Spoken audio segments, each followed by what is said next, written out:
I guess I could hit play. I see a few friends on parcel harmony. I was like saying parcel harmony at the same time. Made a new word. Hello, Harmony. She's waving at Rudolph. And Andy and Caleb K. Welcome. Good morning. Good to see you guys.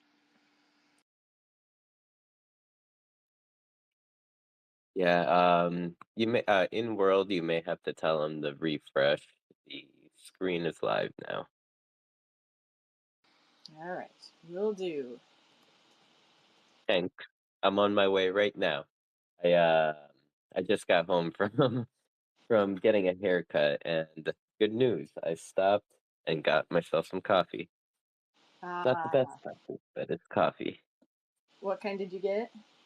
It's Dunkin' coffee. Oh, that's good. That's good.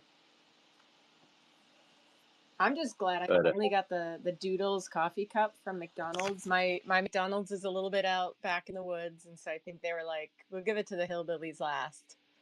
And every time I go through the the drive-through, it's all like my old students, and so I'm like, "Hi, Jonathan. Like, do you have those you have cups?" doodles? Yeah, I don't even try to explain what they are. I'm like, "Do you have the holiday cups?" And he's like, "No." Like, Oh, okay. Yeah, so now I can just be normal and be like, "Oh, I'm here for the coffee." But I think the coffee tastes better in a Doodles cup. I'm gonna take you up on that. I think I'm gonna hit up a McDonald's. I'm just always scared to hit them up on like a 6 p.m. because I'm like, do they even have coffee? Am I just like that random coming through ordering a coffee at 6 p.m.? That's probably when the coffee's at its peak because it's had like 12 hours to percolate. Oh, you're right. Like you're right. You're right. It's just like ramen. You gotta like let it simmer and cook for Oh like yeah.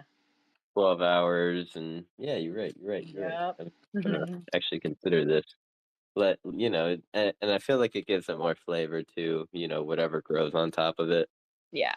I think I definitely Hmm. like my well, yeah, I like my coffee dark and then like milk, but I generally don't put sugar in. I like lattes like and mochas not so much, but like I want to taste the coffee. I don't want something else to get in the way of the coffee flavor. You say this until you try this like Dunkin' Mo and no, it was like a from Dunkin', it was like a Dunka latte. Oh my God, those things had me. It's like crack.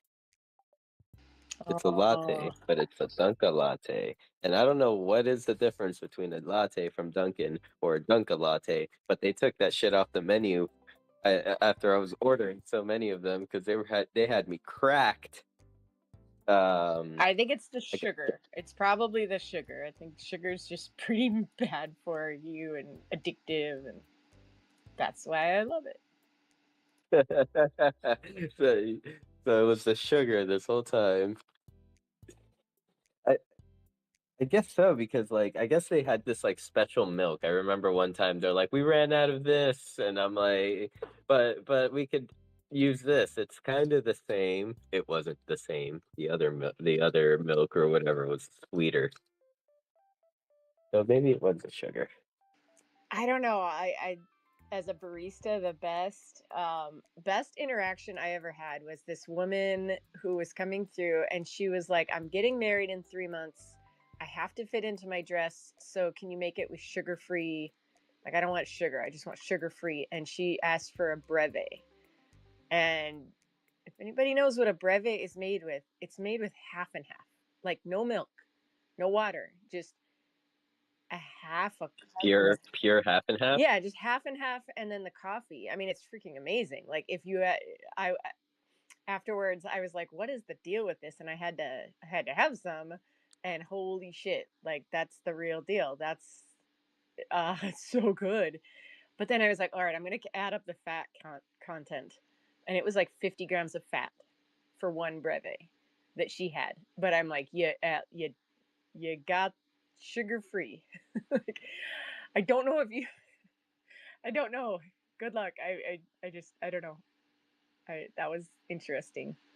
But yeah, I was like, dang. After that, sometimes if I was gonna treat myself, I'd have a little breve, but not not financial advice.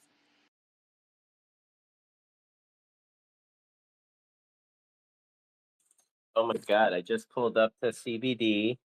Holy crap, we have friends here. Hello, hello. And I did even see Kairos over in the at Genesis Plaza. So he might be jumping over here in a second. But just want to welcome everyone. I hope everyone refreshed. Look at the back of Rustan's shirt. The weirdest thing is happening. Can you see that? It's not, I don't know if it's happening for anybody else. The graphic, it says, Mary Kiss My Ass. But it's not moving. It's not part of the shirt. It's just like suspended behind him. Is that just a glitch on my screen? No, I see it. That's funny. Here, I'm gonna share my screen here in OBS. Oh, I guess my theme didn't switch, but there we go. Like this is this is hilarious. Okay, so what on earth is causing that? Like, it's a GLB on the shirt, right? It's supposed to be. What?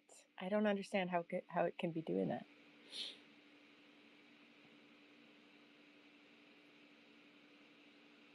Into like what happened to the beast um with the eyelid. Oh, I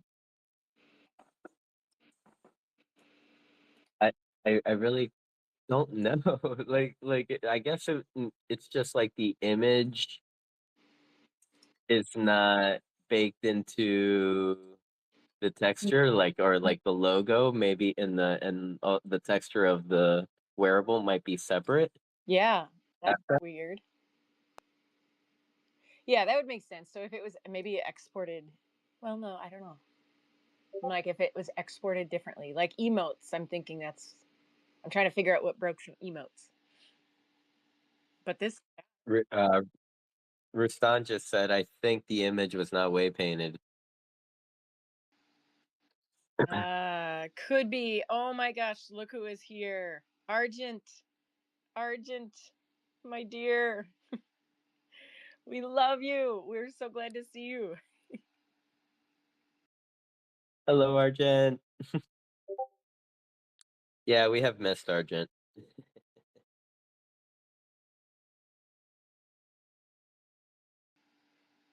And Bitcoin, I think, did you get a new logo, Bitcoin? I feel like that's a new PFP. Sure did. It's I feel like it's a music symbol right behind like a Bitcoin B. I love that. It was an interesting week looking at the different like metaverse projects because the bitmaps, like they use the little orange square by their profile. So I got to like peep on quite a few different people and their bitmap ideals, and I'm like, that is pretty interesting to think about, like inscribing a virtual world on a Bitcoin.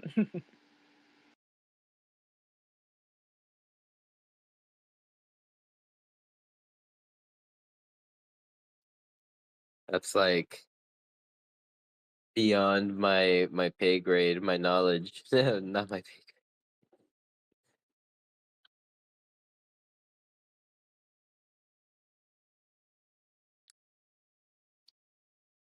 I was typing to our friends here in World. So happy to see everyone. And welcome Andy. I don't know if it's the first time that we've met, or I don't know if he can hear us in World, but if you can, welcome. And so nice to see you here. Thank you for joining us today. And as always, anyone in the crowd is welcome to join in on the conversation. You can come up and chat with us, um, ask questions about the Decentraland or whatever it may be. Throw us your hardest hitting philosophical question. No.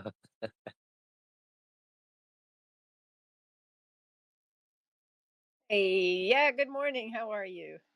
Good. What's up, Knessa? What's up, Sinful? Rustan. My eyes are still blurry. What's up, Jim Cedric, KJ, Argent? There's some people I've never said hello to in person before. So that is a first record breaking history. This is only the second time I spoke. I just want to say hello, everyone. It is a joy and pleasure to keep building in Decentraland despite all of the bugs and FUD.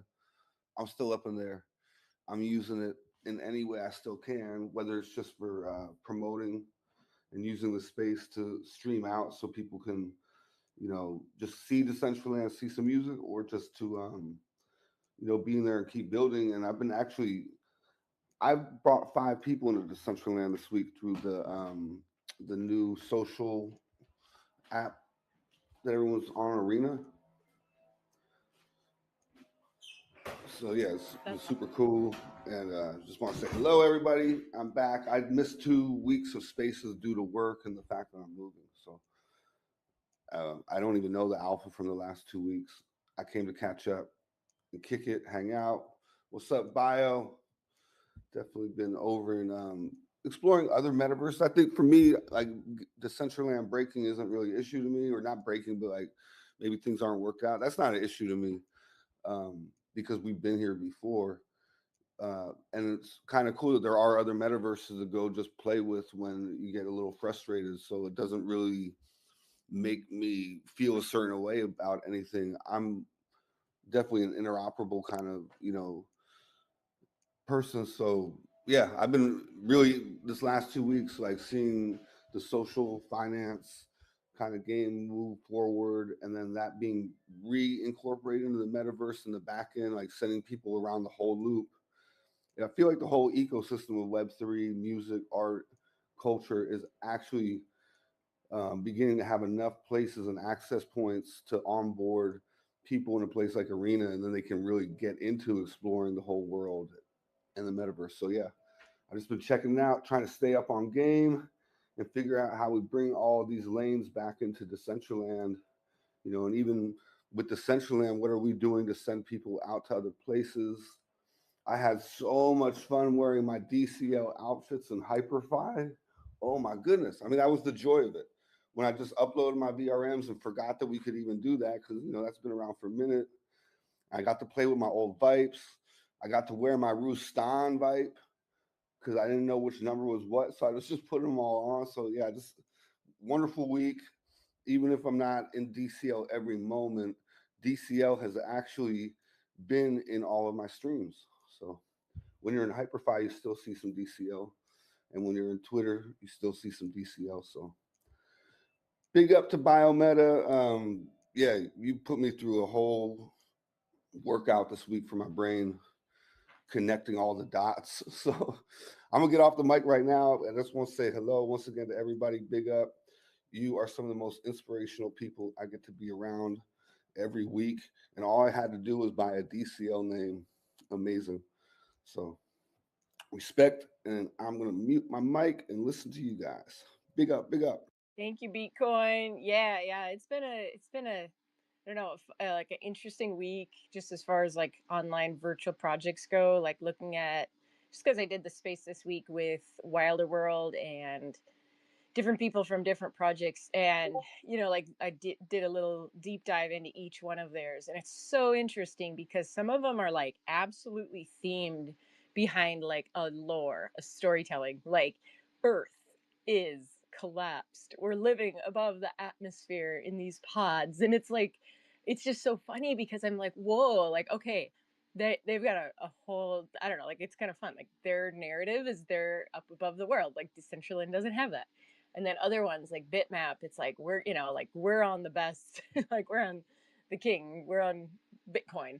And that one, it seems like it's going to be more like Decentraland. And then I don't know, Cornucopia actually, like that, it seemed like was the newest project in development. But I don't know, like that one really appealed to me. I think like the marketing, the graphics, kind of the vibe, the aesthetic. So it's really it was interesting to me to be like, which ones do I want to like click on and look at further, like Cornucopia and Wilder World, and then which ones am I like, oh, like not even, like this doesn't appeal to me at all. And like it was interesting because like some are just super gamified experiences. Like people are just making games, and So, Vanessa, have you ever checked out Futureverse well, and like the whole Root Network? no, I wanted to, but unfortunately, like I don't know if you guys saw what happened with them, but like this one, this this is just some just Belshi put this space together and wanted to have just people from the community talk, and like Futureverse asked that nobody represent them. So I unfortunately didn't get to hear anybody talk about it. It sounds to me like there's stuff going on behind the scenes, and I don't have the interest to get into it. But have you I checked it? feel like I feel like they're like on the Beverly Hills of it. But what I was getting at is that their story was so out of control from the beginning. By the end, I have eggs and brains and crazy. I have these things like ooze. I don't even know what's going on. Like I've been following the story. I started mining, and I don't even know what's going on because I and personally, my experience is like this looks wonderful. I don't think anyone's going to get it. I don't know how you onboard people to this.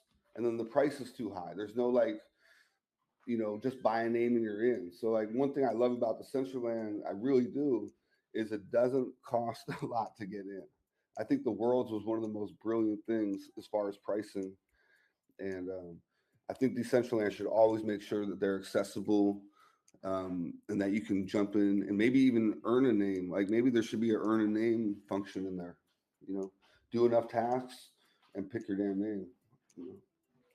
Yeah, that'd be interesting. Or like unlock a quest. Like I think that like quests kind of where you have to come back and continue to do the same event, or like you have to. I'm such a sucker for quests. You want me to log in? People love Give me. rewards, and people love rewards. So maybe even using Social Fi to create games that you have to jump into the Central Land every once in a while, whatever. But you know, if you like the way social buy is happening, there is money coming in. I am earning real actual dollars just being in a metaverse listening to people talk. So if that model works, um, the Central Land is more fun to do it in than a 2D space. So creating the tools for the builders to be able to put those functions into their land like every 10, like we have that in MRT, every 10 minutes you win those MRT tokens, right? The only problem is I don't know what I can do with those MRT tokens. I can't even buy enough of them, won't even buy something at the Decentraland store. I don't, there's no economy built into the tokens that I'm winning. Where I think the Gammy Mall kind of has that figured out. But then I seen Arena just take it to the next level, and it's very addicting. People don't want to leave. And I think the Decentraland needs to get addicting again.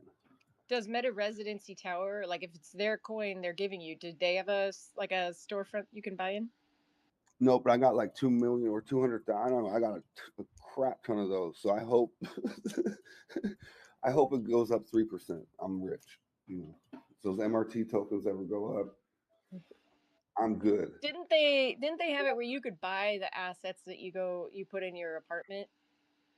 Yeah, but not with the tokens. Not that I never saw that actually get function. I thought part of it was going to be like, yeah, you can, if Rustam's in there, I can give Rustam 500,000 tokens, and maybe he could help me with a one-on-one session on something for 20 minutes. Like I don't know, it was something that was going to be in the ecosystem, which I thought was cool. Like earn these, and then they are worth money, so that people will actually trade time or services for something we've been earning in games. So I see that in Arena. I'm like, you already onboarded like 8 of my friends that were like kicking and screaming to get into anything Web3. Now they're in, and it had to do with some kind of reward for learning. Because it's interesting, and I think Decentraland. I think anybody can learn a lot from whatever popped off this week. Where you know one thing everyone told me is like, I don't want to be on Instagram and Facebook and Twitter anymore because my time's not being rewarded and my time is valuable. So I at least want to be learning something or earning something. And that's where I think education and a little bit of reward for taking the initiative to educate yourself is probably going to be the next form of addiction. Even more than drugs. Learning's addictive if you're getting that dopamine rush, and that crypto coming in is the dopamine rush, and it's not drugs. Yeah, I So mean, it's really cool. like even other gamified experiences, you can, there's different ways you could do it. There could be an XP program where you like gain XP points by, doing the same thing that you're doing for the badges. You're, walking around, you're, I don't know, clicking on people's profiles. Like it could be continuous, like where you don't just stop at, I don't know, 250 scenes visited. Maybe it's like visit 5 scenes today and you get, 1,000 XP. Okay, I'm totally going off of Fortnite. This is just Well, okay. no, I even think like the Fortnite. roads, the empty roads in Decentraland should have tokens on it, like Mario Oh yeah, Brothers, so it makes people want to run around and wander and stay in yeah. game all day. They'll stay in all day to get more tokens Well, especially because I different know. vehicles. Well, Baya brought me over to client one, and we were hanging out in the Dow area, and you can run around and get those tokens. And I did it till every token was gone, and then I waited for them to respawn again and did it again because I know that that's the addiction, getting things, even if they're not worth anything. It's like I'll still park my avatar in Meta Residence Tower all night instead of just being anywhere because I know okay there's these tokens even if they're worth nothing. It just looks cool when I open up my account. I'm like, yo, I am balling in MRT. I got a penthouse and I'm balling. If there's, it's just this internal story I made for myself for the avatar and character in there, right? Because that's a separate person. It's not, um, it's me, but it's not me. But it is me, but it's not me. So it's, I want him to be balling too. Whoever my avatar is, he's got a cool spot to live, nicer than the one I really live in, and he's got more money in the bank, even if it's worthless. It looks good. Does he have like a gold chain? Because that's what I feel like he needs. Like he needs that gold chain and nice No, car. and I went to get some gold chain on there, and it was too expensive. I think there was a Bitcoin gold chain that I begrudgingly wore because it's close to my logo, and that is a new PFP, but not the necessarily a new logo at all. I've kind of been on my page for a while. That's a cool. But what happened is what happened is in arena you can't see my whole name, and it was hard to see like kind of my like I was just rocking something that didn't really go with my brand because I was a beast. I am a beast, but I wanted to just represent that for a minute, Bitcoin, without having to attach my identity to a different project, so I could not use that project to build my identity either. Just know me as Bitcoin. Yes, I'm a beast. I got some I got a fluff and whatever I have vipes. I got a bunch of vipes. I love them. I downloaded all those BRM and I downloaded every one of my apartments. So yeah, but yeah, I just want to represent Bitcoin, which is definitely the Bitcoin logo with the musical notes. It's G. Hey, Good one. Green. I kind of got sick of that. It looked like Beat K, and people didn't know over to Twitter and fix this, and it looks better actually. You can see my whole name, like Biometa. In here, I can, but in see is M. But you're famous enough. Nobody cares. Doesn't matter. You're like a legend, so you don't need to do Yo, what I yo, just yo, yo, Bitcoin, Bitcoin, ¿cómo está mi hermano? Poop, poop, poop, poop, poop. We out here, man. Big love to Sin for the legend, Canessa the queen. Big love to everybody in the room, DCL. Canessa, I would ask if you could just let my other account up for 5 seconds. I promise I will bring both of them down. I just want to play something for you real quick that I created last night. I actually thought about you guys. I was passing by La Cantina. Funny story is that IRL in Queens, New York, there's a spot called La Cantina. I was out there. It's a little spot we do events at. We do consistent weekly Friday events as well there. It's a nice little Spanish spot. Listen, they got the best fajitas, the best tacos, the best burritos. In fact, I ate a 4-pound burrito if you look at my timeline yesterday, and it was from La Cantina too. And let me tell you, I thought about you guys because I was like, holy shit, La Cantina. I've been coming here for like 3, 4 months, and it just dawned to me that Canessa and Sin had this music fest at a spot called La Cantina. So then I just made this little AI song, which I'll play for you real quick. But I was very intrigued, honestly, to hear Bitcoin and many of you all tapping into the metaverse again. Very, very passionate about the client one and how we're going to be seeing transitions very soon coming into the client two. If you didn't catch what they were speaking on the community Discord with that event that they have usually with Decentraland and how they always bringing up the updates, they did mention that this year, 2025, is a very big milestone, and I'm very, very much excited for it. But I do hope that they stand by what they say, right? Because we all know sometimes they've promised and under-delivered. But again, this is Decentraland. There is a lot to create. There's a lot to remanifest, and obviously a lot of work to do. All of us here in the room, first and foremost, shout out to the homie Mazafak in the room. Congratulations to Rustan yesterday. I had loved that Christmas early at Christmas event you did. That build was off the hook, homie. Like, sheesh, I gotta tell you that. I haven't seen a build with the little snowflakes like that. And it's just everything's so vibrant, so fluent, especially on Client 2. With we all know that Client 2 lately, and since it's been launched, not to dawn or talk shit about it, but it's been a little glitchy. And we do miss a lot of those little functions that we had. I wish they come back with the talking feature, because man, I could talk my ass off. If you know me, you sometimes gotta hit that mute button. And yeah, I miss talking to new people. That's how I got discovered in DCL, was just talking around in the Genesis Plaza, and ran into my first home, my first family, Alpha Angels, Gold Guy, and Mariana, which were part of the Beverse community back in the days. They still are, but they're taking a nice little step back and break. And again, shout out to CBD, KJ, I see in here as well. Meta Tiger, which had another dope build that Mr. Dignia builds. I actually love that little cove that's there. Very interesting, nice little 3D holographic cove that sort of mesmerizes you when you're standing inside of that. I think that was pretty infinitely cool that you guys put that at Dignia builds as well. And shout out to Jim Cedric, always showing me love. I gotta give him his kudos as well. Always running around and blowing kisses to people. I think that's a very good part of bringing people into the metaverse and showing them our affection. JJ64, Ozymandias, the mad scientist, the genius, the one and only. Yes, even though, again, me and Ozzy may not get eye to eye, but Ozzy, I tell you this much, dude. You're a fucking genius, my guy. You have the key and potential. Honestly, on my behalf, I'll say this proudly. I think Ozymandias can solve almost 99.99% of the issues that we have inside the Decentraland. I kid you not.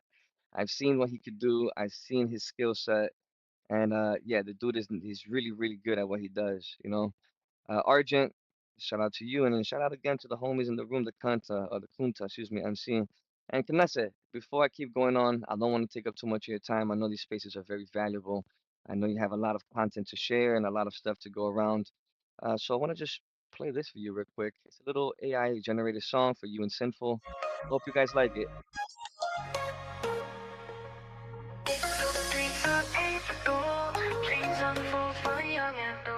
Vanessa's got the master plan. Sinful's touch makes it grand. Building up a place so free where you and I can just be. Creating legends in the sky. Reach new heights, we touch the sky. Here we are in a digital dream. Nothing's ever as it seems. In this world where our hearts expand, we're building dreams in Decentraland.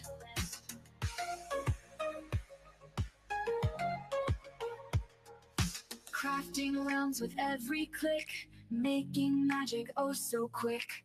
Borders fade, we come as one.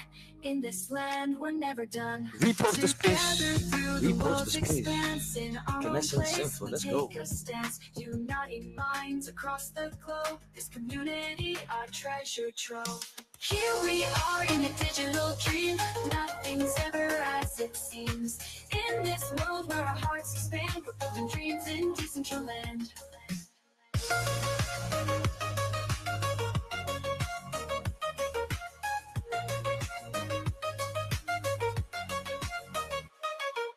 Here we are in a digital dream. Nothing's ever as it seems. In this world where our hearts expand, we're building dreams in Decentraland.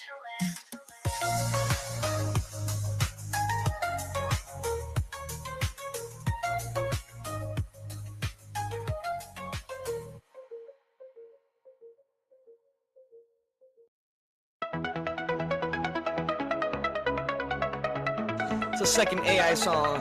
I wrote the lyrics to this. Generated the beat. Hope you guys like it. Dreams unfold for young and old. Vanessa's got the the master plan. Simple touch makes it grand.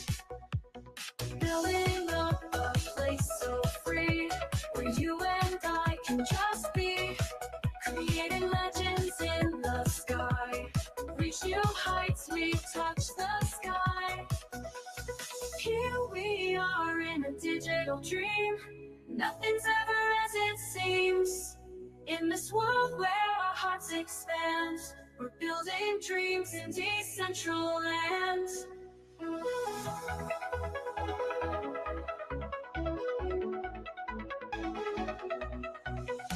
Crafting realms with every click, making magic oh so quick. Borders fade, we come as one. In this land we're never done. Together through the world's expanse, in our own place we take a stance. Uniting minds across the globe, here's community, our treasure trove. Here we are in a digital dream. Nothing's ever as it seems. In this world where our hearts expand, we're building dreams in Decentraland.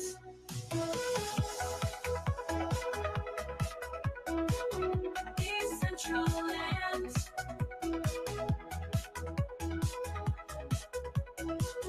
Decentraland.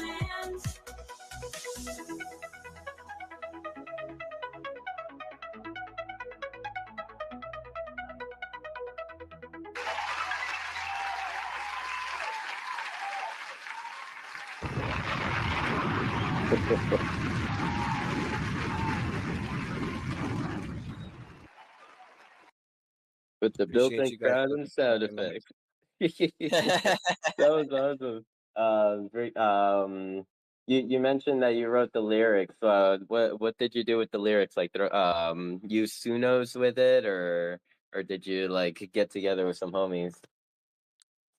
So I got a good friend of mine who writes lyrics. He's a ghostwriter for the Wu-Tang Clan. He also has a little bit of, connections with a lot of Latin artists here in New York. He specifically writes for the Latin trap community. So he does English and Spanish lyrics for many artists. In this case, he wrote me out just a quick little, as you can see, a little quick little song, right? Nothing too crazy. We was hanging out with the Quakey Nation, which is a good friend of mine, Stu Kwan, who was at the studio. And in fact, he was like, dude, I see you over there, on Sono, and you're trying to get this music going on. I mean, you're only making beats because I had toggled only instrumental. So he heard these tones, he heard these instrumental beats that I was making, which is what you heard right now. And then he took and downloaded them. He's like, download them for me and send it to me. I was like, all right, bet. So I gave it to him.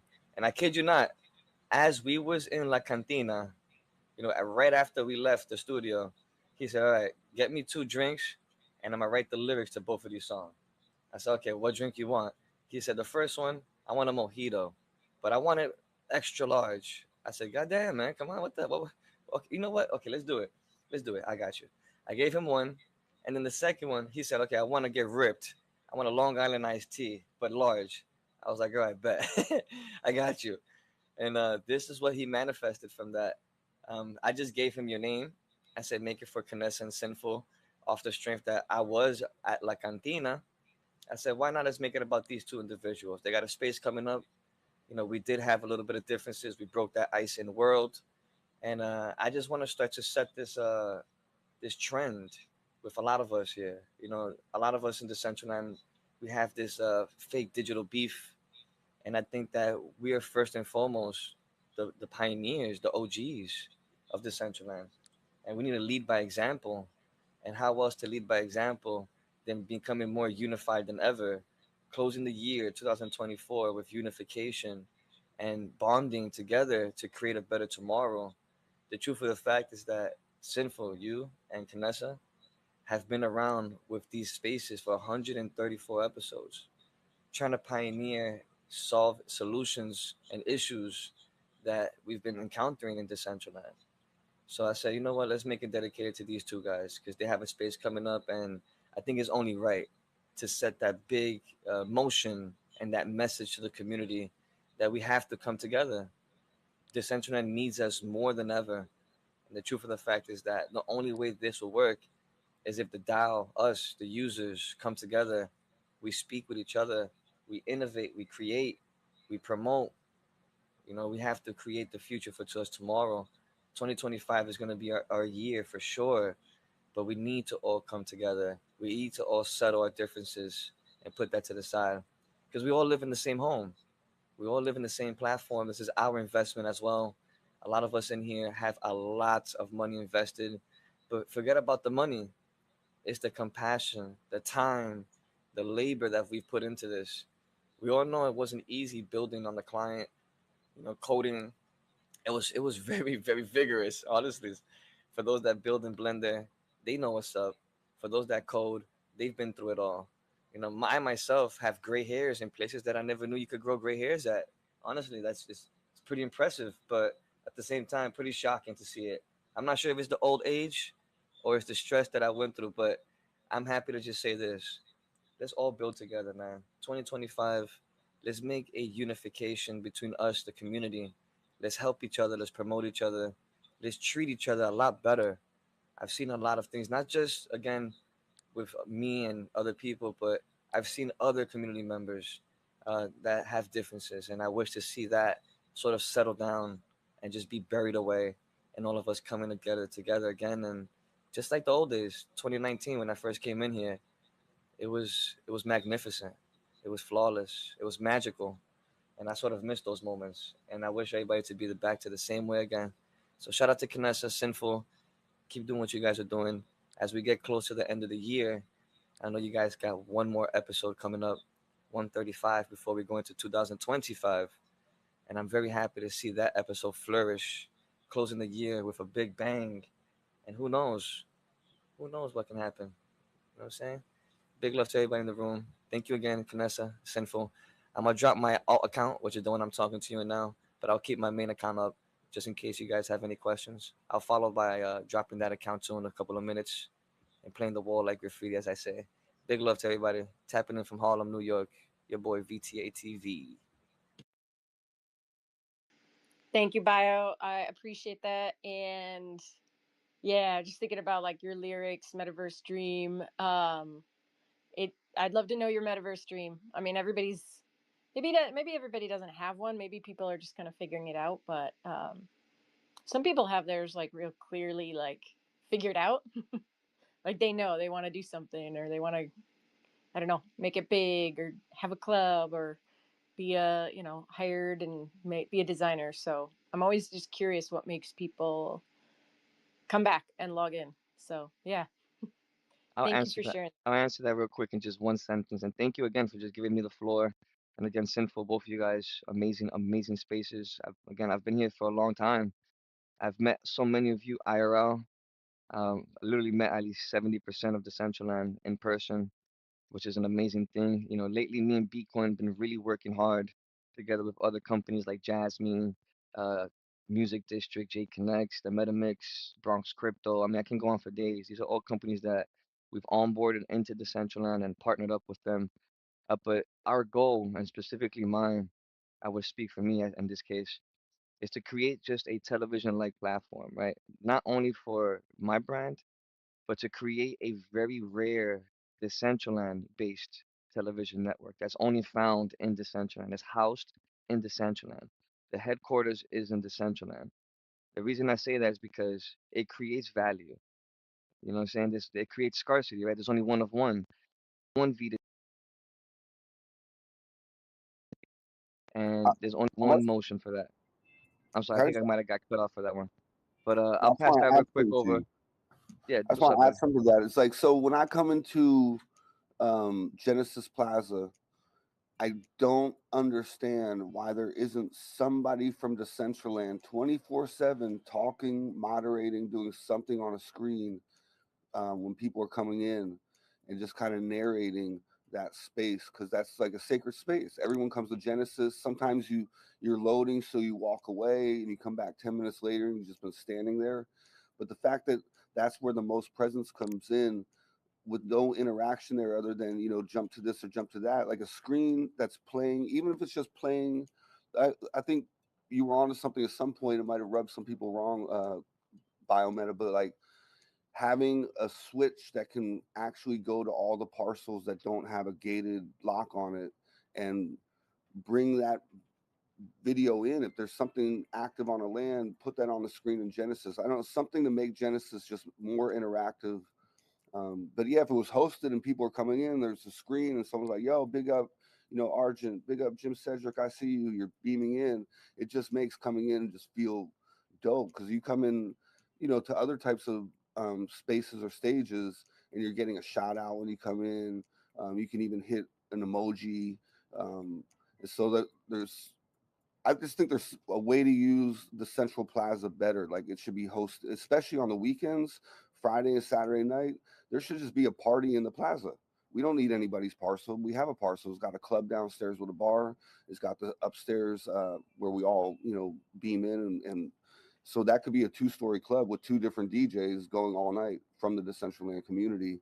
And I feel like there was at one point, and it could probably be built again, enough people in the Decentraland to go 24/7. Because my hours are different than the people in Japan. Like Meta Tokyo, they're on a different schedule, and Dingy and people who are spaced around the world could actually keep that going. So, You and know, then there would be enough recorded content for looping stuff too. If there's just like great moments in DCL history, that could always be edited as little 1 or 2 minute commercials, and there could be like half-minute and 1 or 2 minute commercials in Decentraland about Decentraland, and there could be people could submit, a 15 not a 15, like a 1 to 3 minute interview with themselves using their avatar in VRM. And those are little commercial spots that come along the 24-hour feed in there too, where you get to know community members just because you were standing in the plaza and their little 2 or 3 minute introduction comes on.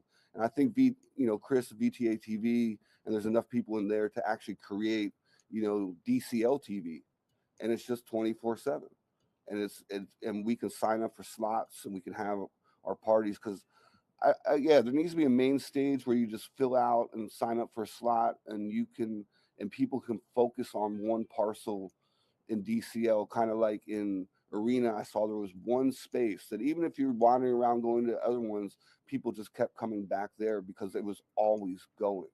And so having something always going in DCL 24/7, we're open like 7-Eleven, is I think that people will come to DCL again because it'll be 3 in the morning, they're whatever, up late, they can't sleep, and there's always something in DCL. Let me go over there. That's all that's my point. I definitely agree with you, and I'm gonna switch down to listeners just to give everybody else a chance to speak. And that's something that we spoke about a long time ago with the network here at Vita TV. I spoke with the Decentraland Foundation about that, and to be honest, like Bitcoin said, I might have rubbed the community a wrong way, maybe the way I moved before. But I brought it up to the foundation. I said, look, my whole purpose was just to promote the community, was to promote the foundational platform that we work in as well, the Central Land, and influence others to show them that there is shit going on in here. Despite the fact that we had that CoinDesk little article with 38 people, I wanted them to see that there wasn't 38 people here. There wasn't just 3 or 4 communities or platforms or parcels that were active. I wanted them to see that we were really a full-blown metaverse, right? And they said, you know what, then why don't you drop a proposal and see what the community feels like doing. If you want to open your network to free services and have them use all of your servers, which we have 7 servers that we have, and we can put them anywhere in the metaverse, anyone can use them for free. That was the whole purpose of it, was for only the centralites, as we call ourselves, to have free access to the servers. Anyone outside of it would pay, but everyone in-house would get it for free. Obviously, it's creating the value for all of us. I thought about, what if we had slots? What if we had a booking service? And I tried to create a booking service with Vita TV, and it worked. Don't get me wrong, it did. I used Square Pay to create a calendar booking service to reserve time and dates to use the network, and it worked very well for 4 years. And I presented that to the center. I said, if we can use this same system, we can have our community, Canessa and Sinful, for example. I'm gonna use you guys because we're in your space. They can book a time and date to do their events, set it on repeat. That's their time slot now. Every time that the community building space goes on, it's live in the central land, regardless if it's using their server or using a specific server that just never changes or is always there, it doesn't matter, right? It's just creating the ease of access to that. And I was all for giving up the Vita TV server, which we paid for almost 5 years already in advance. And it was all for the community. And yeah, I mean, I would love to see that. That's something that I was very paranoid to even ask the community because of my standing with the community at one point, and many people in the actual platform itself that just didn't like the way I move. And I apologize for that if I did rub anybody wrong. It wasn't intentionally, in a negative way. It was really, really honestly in a positive thought or in positive hopes to help promote everyone's project, bring awareness and bring new people to these events that were going on. But I'll leave it here and I'll say with this much, I definitely might just drop that 2025. I might just drop that proposal and just ask the foundation if and the community, honestly, if they're agreeing with having a scheduled system that we all can broadcast. And it doesn't have to be through VTA TV. It's just having that content available. I've had friends come in from Japan. I had friends come in through China. I'm going to Hong Kong now because I met so many cool friends out there. They Coindesk flew me out there now, and I'm going to speak about Decentraland. And I'm intrigued to bring a new demographic of communities into Decentraland, but there isn't much that intrigues them when they first land here. So why not have the community building space at the Genesis Plaza on loop? I mean, there's 134 episodes for God's sakes. We could loop all 134 episodes. Maybe not all of them, right? Because not all of them were all censored or some things may have gone down. But again, that's on every network, right? We all have moments like that, even myself. And I'm pretty sure everyone in this room has prior history to saved content inside their Google Drive. I was the one that actually streamed all the music festivals, all the game expo events, the fashion show. I was the one that was contracted by the Decentraland to stream those. I got those still in archive. How dope would it be to see people come in and watch those repeats and reruns from 2021 or 2020? I mean, it's amazing. These are moments in history that many people missed because they just started now. And I'll leave it there. Thank you again, Sinful, Kanessa. I love you guys. I'm hoping for us to actually rekindle for 2025 as a community, all of us in here. Let's make this platform work, guys. It needs us more than ever.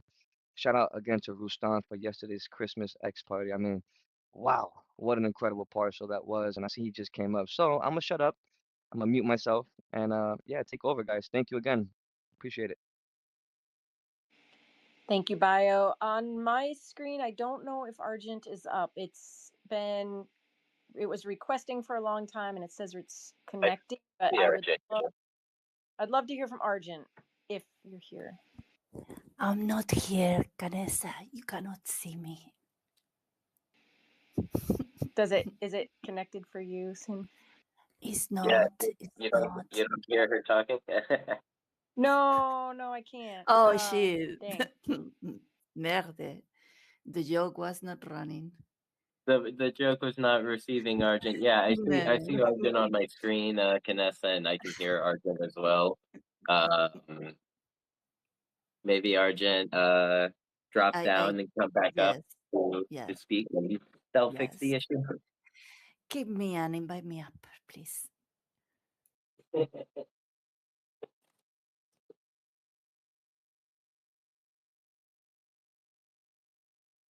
Here, I don't want to like kick you, so I guess maybe just try No. leaving because like I don't know if it'll block you then after. I've had it before when I accidentally kick someone and Wait. we Then weren't you, allowed to get it back up. yeah. Then you need to tell me how I go down from speakers. You see the three little dots right next No. to the leave Yes. yeah, right there. There should if you click on the three dots, there should be a Oh button that yeah, yeah. says Thank switch you, to thank you. listener. And then just request to come up to speak.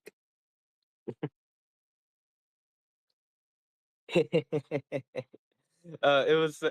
was so cute, Kanessa. Arjun was trying to act like a ghost, like, no, you do not hear me. And then you're Oh like, my wait, gosh. I really can't. No, I don't want it's too much of not knowing. No, I want Argent. Let's get her back up here. Let's invite her back up here. All right, there we go. I just sent the invite.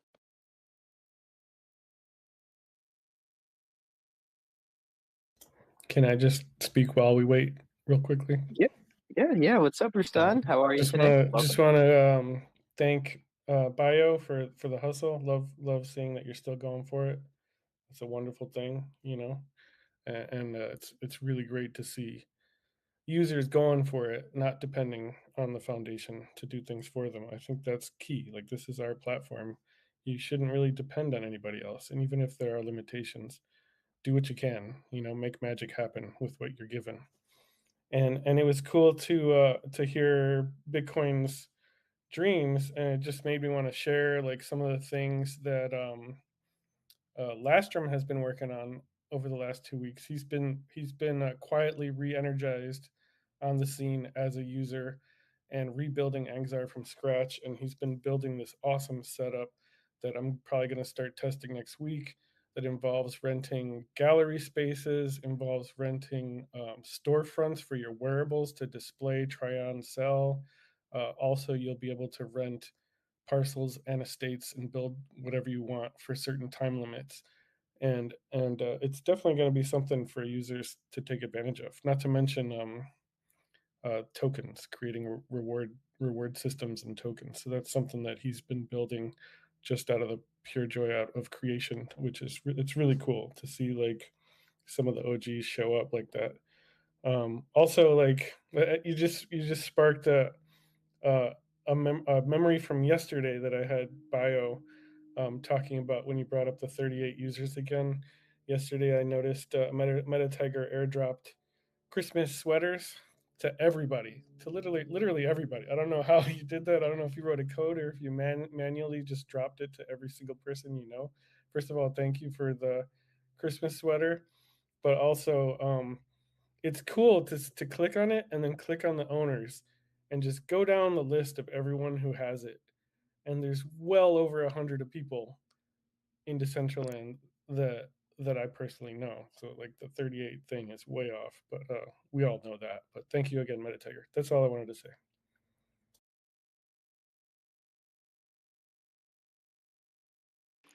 And Rustan, I'm sorry you missed. Yeah, there was a party yesterday at your cove. I'm sorry you missed it. You missed a great time. Santa was there. Krampus was there. Rudolph, a Christmas tree. I wish you could have Yeah, I'm made. so bummed. Like I totally got the UTC time mixed up and I showed up too late, missed everything. Just what is it going to take, man?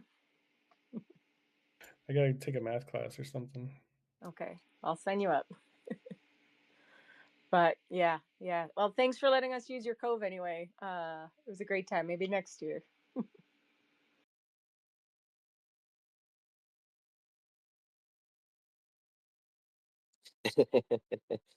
Yeah, maybe next year you'll make it to the party. But it was indeed a great time. I definitely enjoyed it, and I'm happy that I managed to make it. I got home from work a little later last night, but the party was still popping by the time I made it. Uh, and I did see that Argent came back up. Let's see, test Argent and Canessa open. Keep an ear out. I saw the pictures of the party today, and it I looks do not so hear Argent. cute. Oh fuck! Oh no.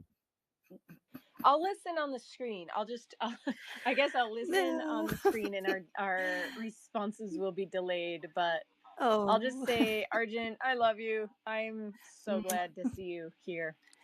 thank you, thank you so much. Yeah, I was trying to make a joke to you before, like trying to be like this little ghost of the net, because it's time also this I don't know if you remember this old movie and this tale about the Christmas tale is the name in English, where you go and see your past, your present, and your future.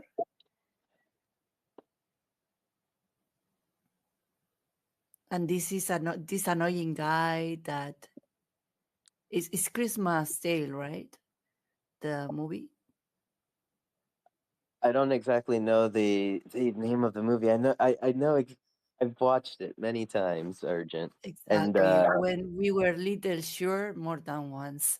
mhm, and the Uh, audio should be catching up for Canessa here in 1 second.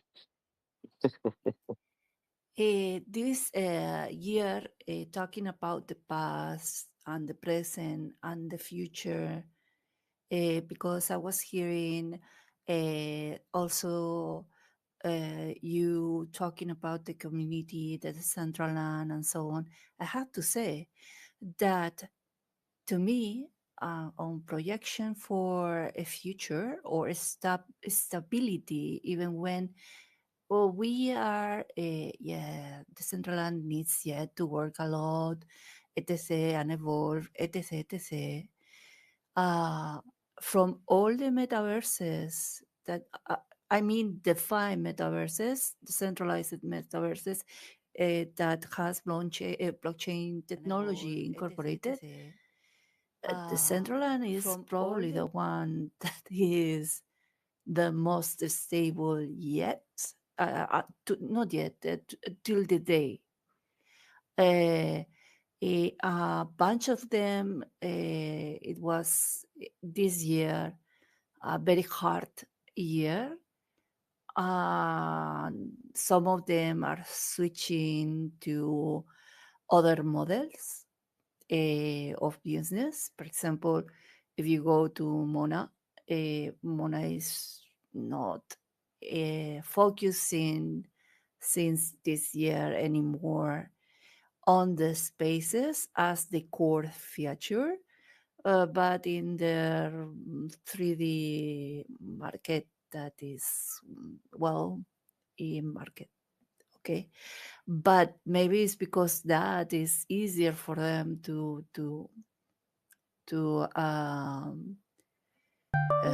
make the make the living for the next year and survive on a certain way. On cyber, I was reading some few days ago that thanks to the awesome community and because the people that is the people that was behind the company, what they did is instead of closing the project, they give it back to the founder. I don't remember his name, but it's the founder on cyber, and because what he did with the good thing or the good treat with the community allowed on cyber to survive, and it seems is going to develop in a what is looking on a survival very good way, no.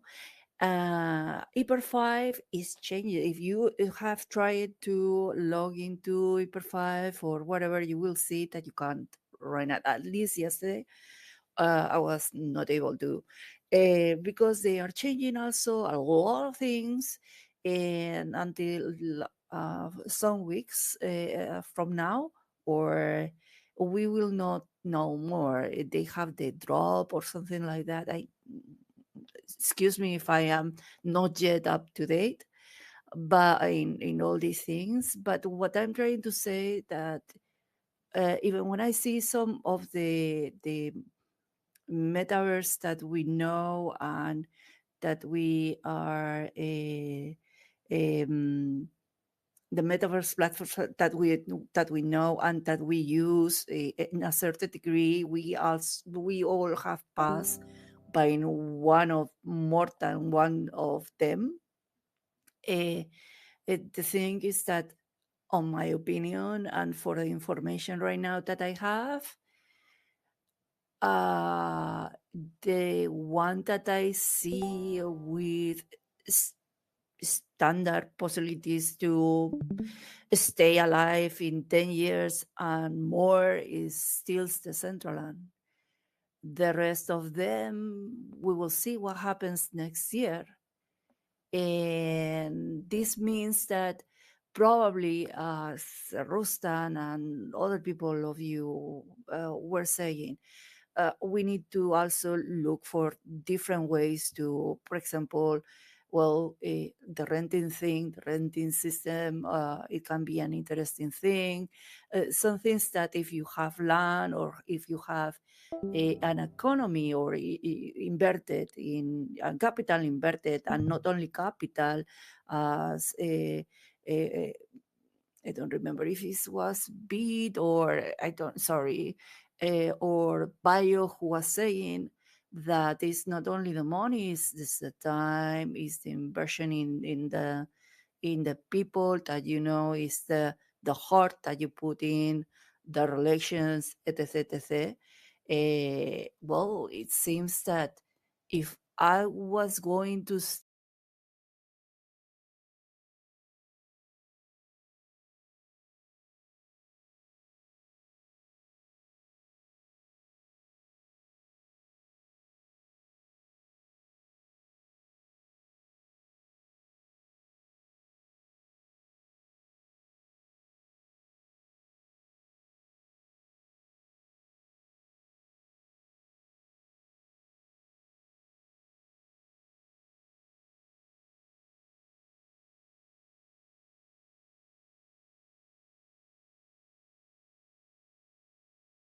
Oh, sounds like the stream crash or the space crashed, everyone. But don't you worry, we'll have it back up and running in just a second. The stream crash, and I mean Argent was cooking too. So let me see here. I just want to, say hello to everyone. Welcome, welcome. Thank you so much for being here. Misconduct, Multi, Rudolph. Yeah, I love that name so much. Meta Tiger, thank you so much for the Christmas sweater. I just realized that I had one. Um, let's see. I'm trying to look for maybe a. Okay, there we go. Canessa has fired up another Twitter space. Make sure to jump in. I know I will. All right, all right. I'm gonna get the audio back up and running here.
Test, test, Sinful. Can you hear me? Oh, hi. So maybe I guess whenever like we saw the you couldn't hear Argent, that was like a sign of the beginning of the end for the last space. Maybe. Yeah, I mean, maybe it's like maybe we lose it in waves where it's like first you kind of cut out on audio and then you lose all like facility of your limbs and anyway, oh my gosh, maybe now we can hear Argent.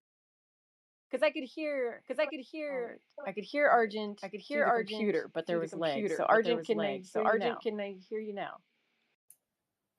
Caressa. Yay!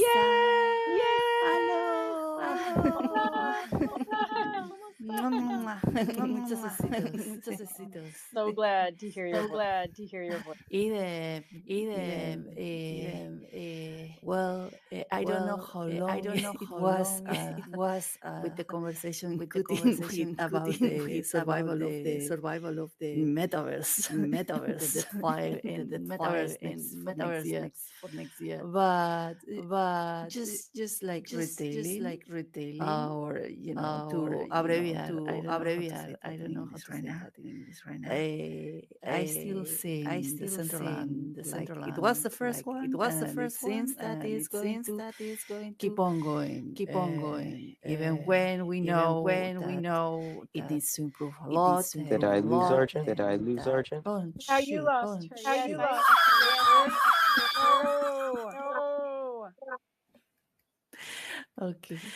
I was going to ask him how he knew that I was cooking. Sinful. She was gonna ask, how did you know she was cooking? Okay, just now I heard her again. Wait, what scenario was it? Maybe you mentioned the time, but I couldn't hear it at that. I was when we could, and we went all to out of the space. I was hearing him full in the stream, and he was saying that I was cooking. And my question is, Oh, that's hilarious.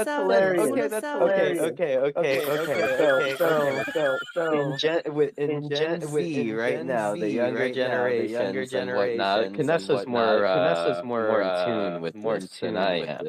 But like they say, oh, she's cooking, as in like whatever she is saying or whatever the person is saying is like damn right, amen. It's like the new generation way of saying like amen. okay, well, I'm cooking. I just like the fact that you're like you think that I know this generation because I am for anybody listening they might be like, oh, Canessa's Gen Z, and it's like, no, I'm like not Gen Y, not You've studied them I'm though. You've studied them. no capping, 100% or Skibbity Ohio. I've been studying so much. Give video Ohio. Oh no. Oh no.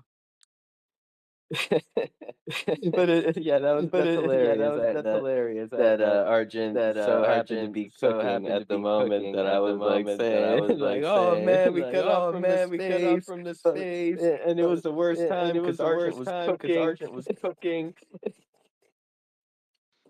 And Kairos says there's echoes. I don't know if it's Kairos's or maybe trying to mess around. Yeah, we were trying to get it so that we could hear Argent. So maybe one of those screens is still up. We'll check on it, Kairos. Yeah, I'm sorry, Kairos. Here, I got you. Well, I'm cooking, and for all of you that has question what I am, have a curiosity in what I'm cooking is pizza. That sounds good. What kind of pizza? It's a congelada one. It's a frozen one, so don't expect too much. Tuna and cheese and tomato and olives, and it's not bad. It's good, but it's it's like the typical one frozen. Argent, my oven has been broke, and so like even frozen pizza is something. It's a luxury I've not been able to enjoy for a while, and so I'm like, wow, it's been a long time since I had pizza, like frozen pizza. It's a lot of stovetop stuff. So I'm jealous. I'm jealous of your pizza right now. I have heard that now there are some air fryers that also can cook pizza, but I don't know if any of you have tried it. Let me tell you about the wonders of an air fryer, Argent. I've cooked many of things except a a full chicken in it. I'm scared to get salmonella, but I've thrown a steak in that thing. I've cooked my bacon. I cooked my bacon on the air fryer. Yep, yep, yep. Um, Now with pizza, I have done pizza slices. I mean my air fryer is too small for like maybe even a little circle pizza probably. So I haven't tried it.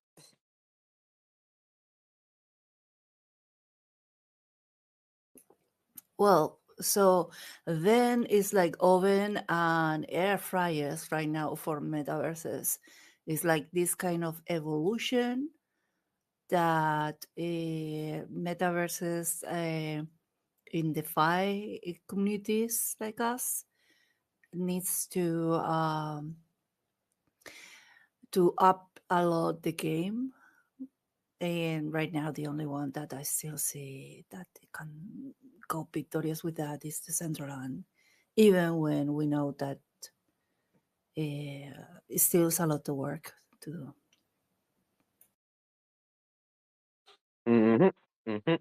I feel like, and I'll pass it over to you, Vanessa, because I did see you mute. But yeah, I feel like, as foggy as things may seem and stuff like that, like even within our own circles within the Central Land, that like it's like the Central Land still remains a leader in the space. Like they are trailblazing and they are innovating within the space, and they continue to do so in a in a more open manner than all other metaverse platforms, really. So, And one of the, well, I only saw two right now. The rest of the metaverse platforms that spawn it and blah blah blah all have switched the way of rephrasing their business or model, like instead of metaverse, virtual gallery, or 3D market, or all these things. So they are like going a little bit away, simplifying, because doing a metaverse platforms is complex. It's a lot of complexity. So they are like trying to find another way to survive. And well, how do you see that? yep. I mean, I agree. I agree. And I mean, I guess in those terms, I almost feel like the Decentraland like doubled down on like the vision of like, this is a platform for the user to, build on their own assets and yeah, bring to life whatever experience they want to bring to life, whether if it's in a world or in Genesis Plaza. But oh, sorry about that. That snuck up on me. And Canessa, I don't know if kind of like the thought still applies. I think I cut you off a little earlier or when I saw your mic on mute. Yeah, no, I mean, you said it really well, and I think like you're right, Argent. The word metaverse is not not used as much, and I think it's like a real hot like word. Like, unfortunately, in 2021, when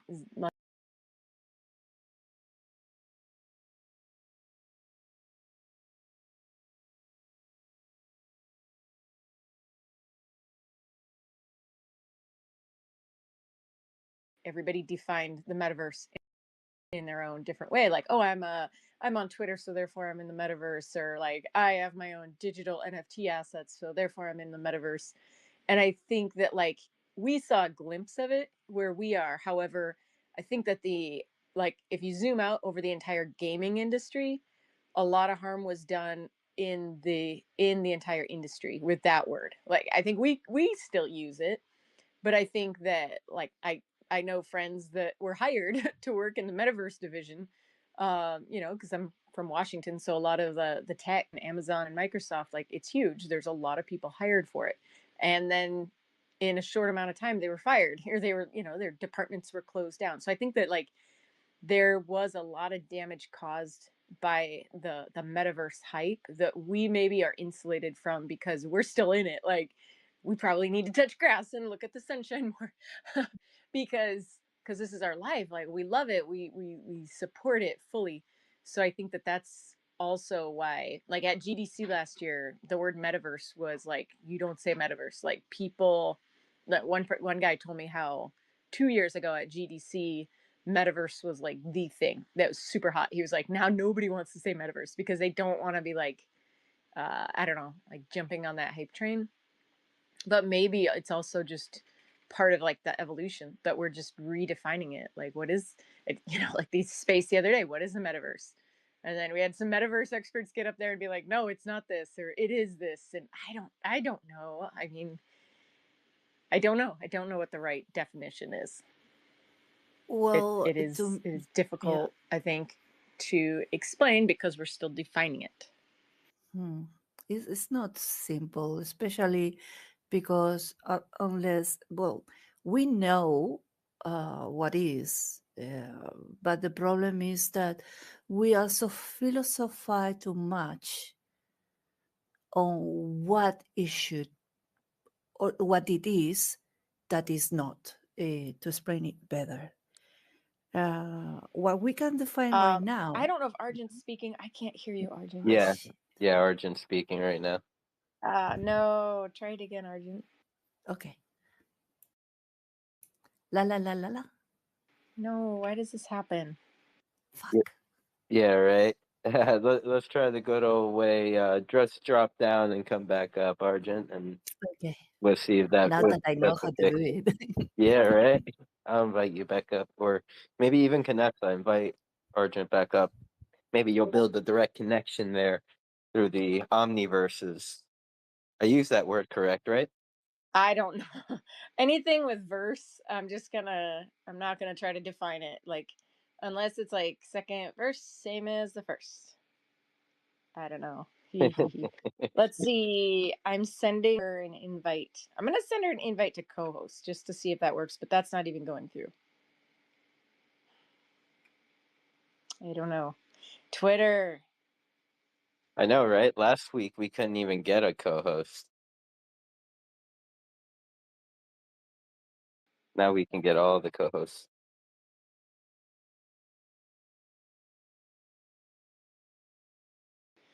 All right.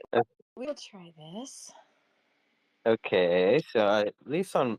Oh, there we go. I think I see Arjun up on the stage now. And Co-host. I see Arjun as a co-host. Don't get power hungry now, Arjun. Don't worry. No, if Argent wants to take over, I secede. I surrender to thee. No, don't worry. I'm not going to touch any button because it's not red. So don't worry. But yeah, I lost the trail of the conversation of what you were saying, Sinful and Canessa, because I had to reload. So I was thinking, oh, this is very interesting, and I miss it. So can you repeat last part? I think we were just talking about like the actual word metaverse, how it's difficult to define, and like a lot of times people come in with really strong convictions, ready to define it and tell you what the metaverse is, and a lot of people like in the industry aren't using it as much because it is because I think a lot of damage was done with people thinking that the metaverse was just suddenly going to be built up in 2021 after the Meta announcement. So I think there's been damage done outside of Decentraland and Web3, like bigger in the gaming industry. Yeah, that's kind of where we left off. Yeah, anyway, it's sometimes a fashion trend because, for example, metaverse platforms before the hype of Meta, there were also called. They started at using the word metaverse, then virtual world, and then because there are like synonyms for that. But then they started to use another thing to in try to achieve better understanding and easier to the people. That is a sandbox game, which is neither that, because a sandbox game is just that, a sandbox game. So metaverse needs is an environment where it happens economy, social, and that certain degree is the environment is also important. So yourself, your digital self, interacts with that environment and vice versa. That is the thing. But the problem is what it did, in my opinion. A lot of damage is, yes, that of saying the metaverse, like the metaverse is something that it can be achieved just because a company wants to create a metaverse platform. A metaverse platform is not the metaverse. The metaverse, it can be only big one, as we know, because it's just but the representation of our virtual lives without our physical body, but our brain is still on it and it's just a place, you know. The thing is that there has been so much abuse in the word that, yeah, I'm building the metaverse. No, you're building a metaverse platform, and if we are lucky with the technology and so on, and the people like it and so on, and this is successful, we will see results in probably 50 years, you know. So it's not going to be anything quick. Just reminding, and when I see 50 years, probably it's even more, you know. Maybe with the AI we can achieve that technological level in order to achieve that sooner. But the thing is that metaverse has been around already for 20 years, a little bit more than 20 years even. Also exists, the metaverse platforms exist the dynamic, exist all these things. We know it. We are not reinventing the wheel. But the thing is that it was popularized on a very, very bad way some years ago, or with that of the what was pointing Canessa. And then it confused a lot of people, and it's not like that. Um, um, it's like going to a city, you know. You need to enter a country and you need to go to a frontiers. The country has their own economy, blah blah blah, but they are all in the same, we are all in the same universe, you know, in the same earth and in the same universe. The only that is changing is that you're going to get through the airport system. If you travel Spain to USA, you will have to get also the green card, all these things. And all those things are directed by different institutions and also companies and countries and blah, blah, blah, corporations, blah, blah, blah. And that is structure is what, you know, it cannot be. If an AAA game is hard to do just a movie, you know, any decent movie, the pre-production, the production, until you and we are talking 2D, you know, and without interaction, we are just talking on a movie. It's taking like that long. Imagine what it can be, a more complex ecosystem, because we are not talking anymore about just platforms, but also ecosystems, digital ecosystems. Art. So Sorry, go ahead. no, well, yeah, it's all.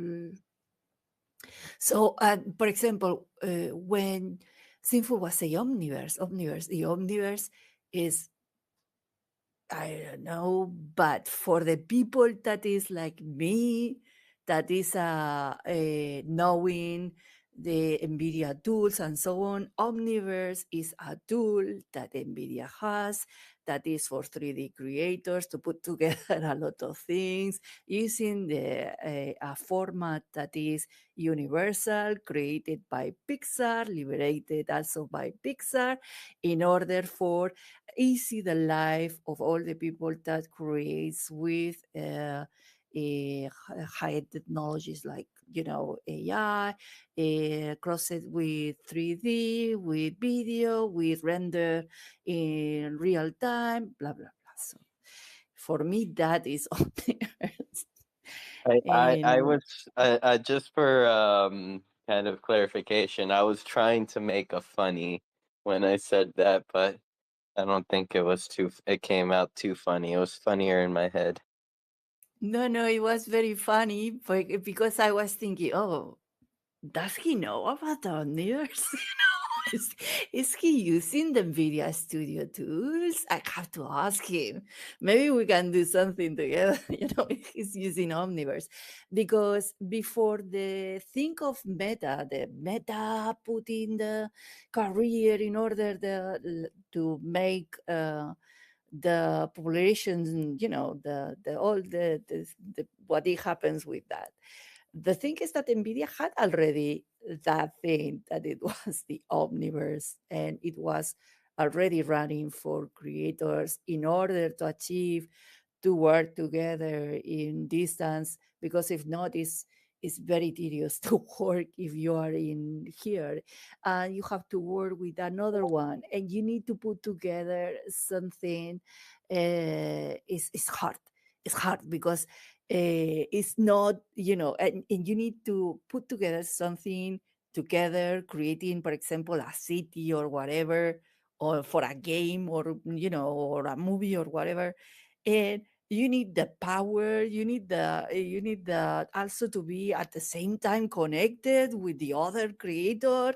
So it was not anything that it was helping to do that until Omniverse came. So Holy that's why shit! for me it was, yes, I didn't that's know. why for me it was okay. I didn't know Yeah.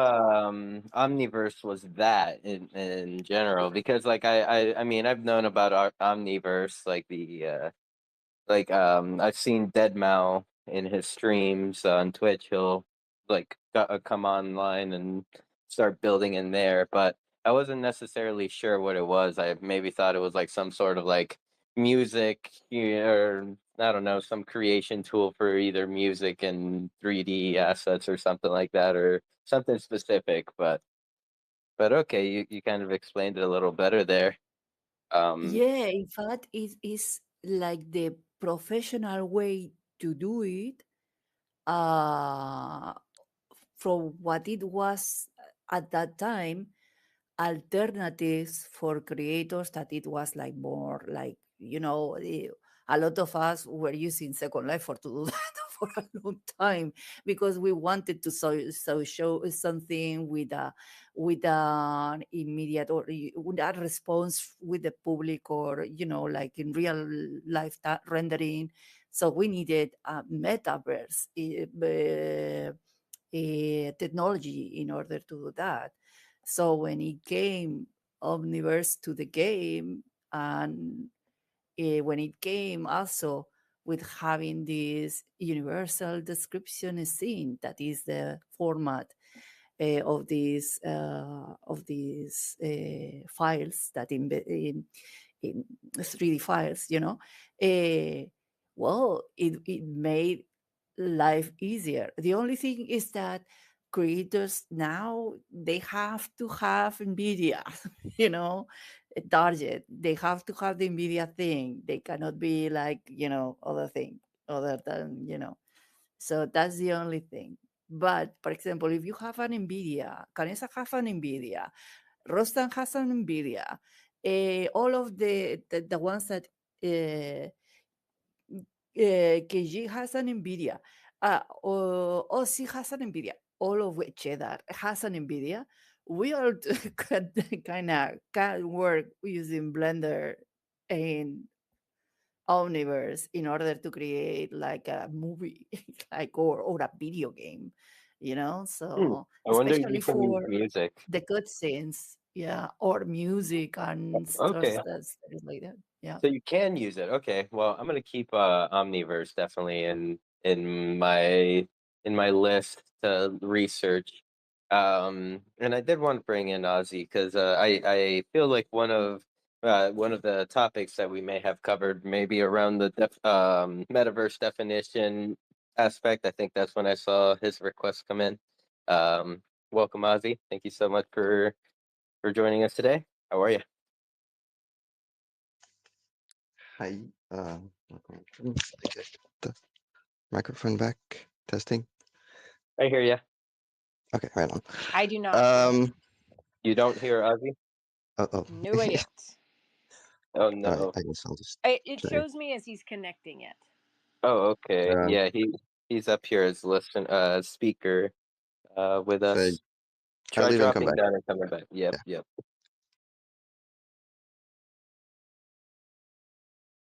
And I do want to say hi to Atrovinato in the crowd. It has been a while, Atro. So good to see you here on Twitter with everything. Yeah, missed you. Missed your events in World. So hope you guys are.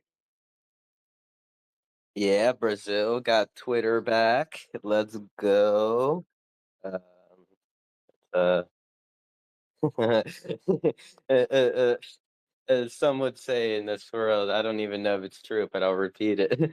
That's a win for democracy. No, no, not democracy. Free speech. There we go. Is that working now? Yeah, I can hear you now. Right on. Can Sinful hear me? I hear you. Can everybody else hear me? So I had to Google Omniverse real quick, and it does say Omniverse is a concept that consists of everything from multiverses to metaverses. And something else says all universes that exist, or a collection of multiverses, or a higher dimensional multiverse. So I mean, the names are often used to label new technologies and stuff like that, and in a way that is often very confusing. I find they don't usually match the etymology of the word. If you just research the etymology, it's like why was this name picked? I don't know. So the Omniverse for the NVIDIA tool most likely is a very powerful one and everything. I'll probably look into it as well because it definitely sounds interesting. But it's a name. They picked the name that was from a definition that actually already existed before, and it's just one of the many examples of something like this which can happen. And that the metaverse, if you look at the etymology, like meta is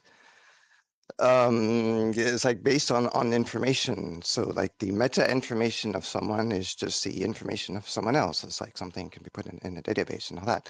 And so a metaverse is just basically a universe that exists based off of information.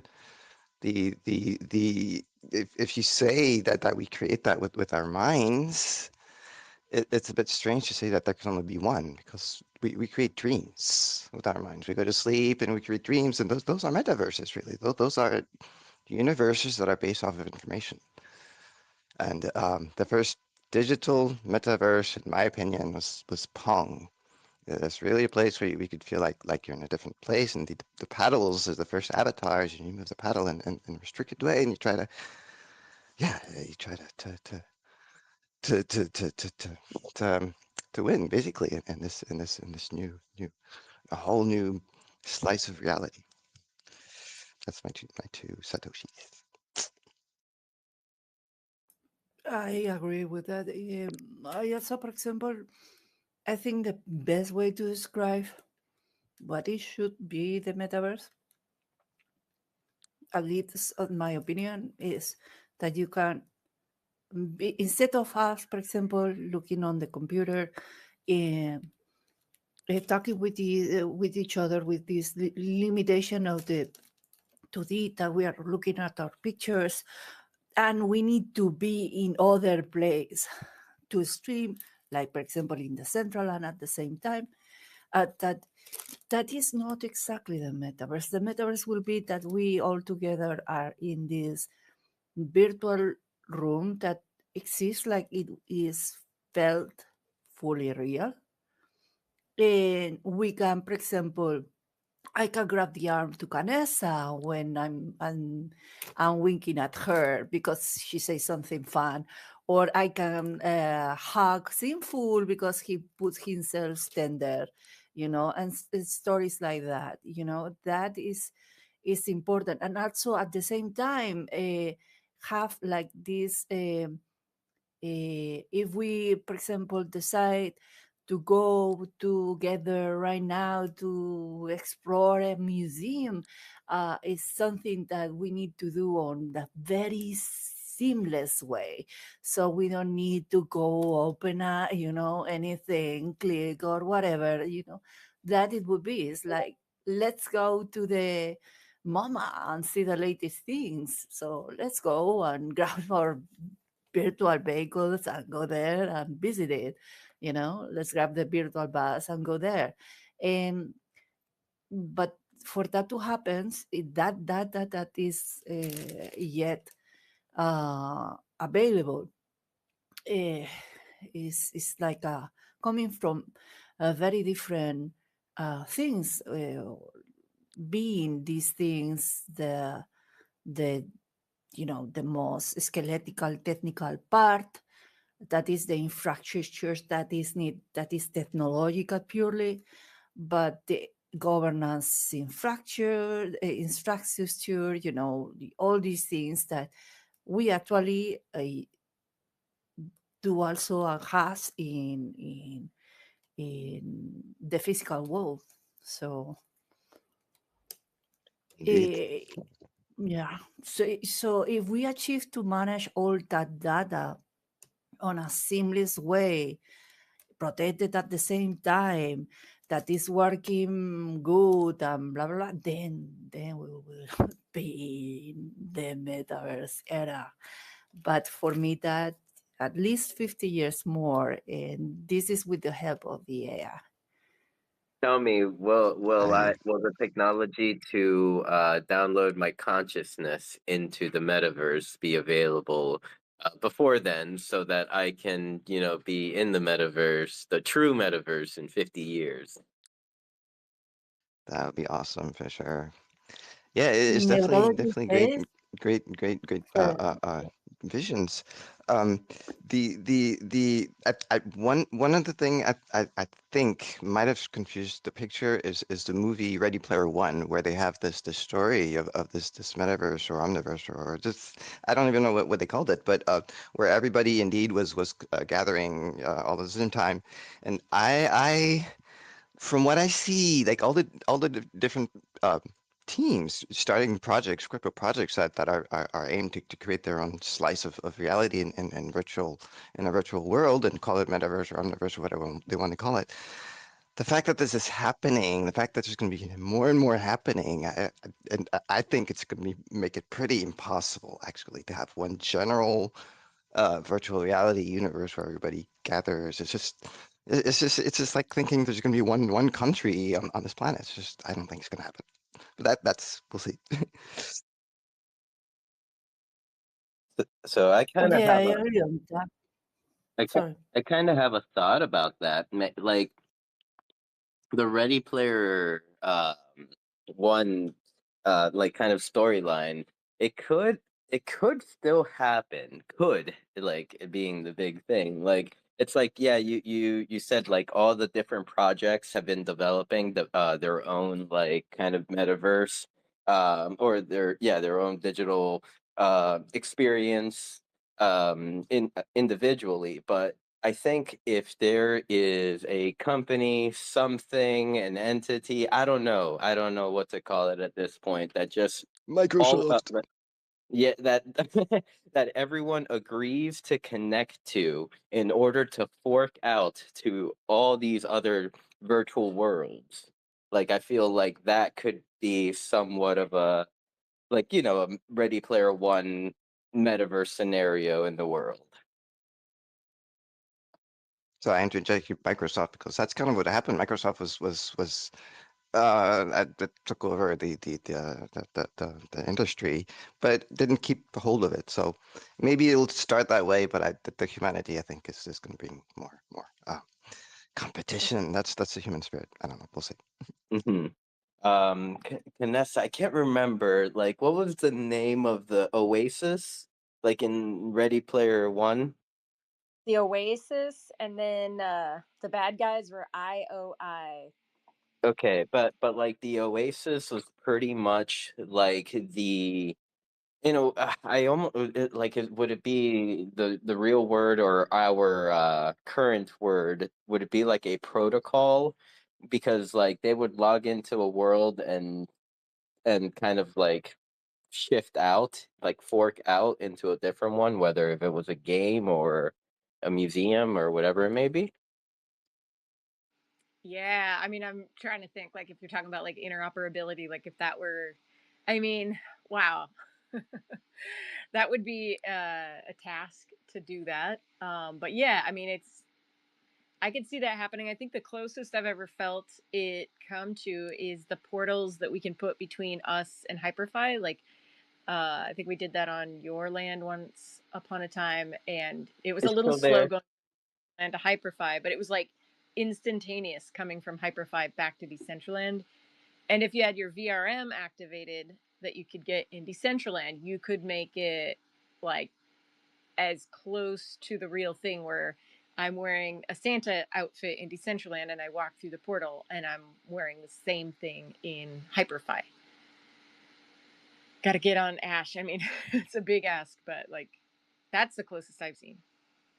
I mean, Ash has it set up already. Like when in terms of like from Hyperfied to Decentraland,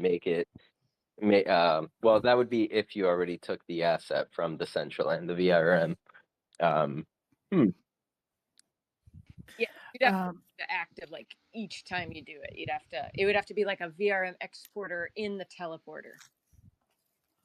Ooh. hmm. The NFTs are that. No, that's one of the points of the NFTs to be able to validate that you actually have it from metaverse to metaverse.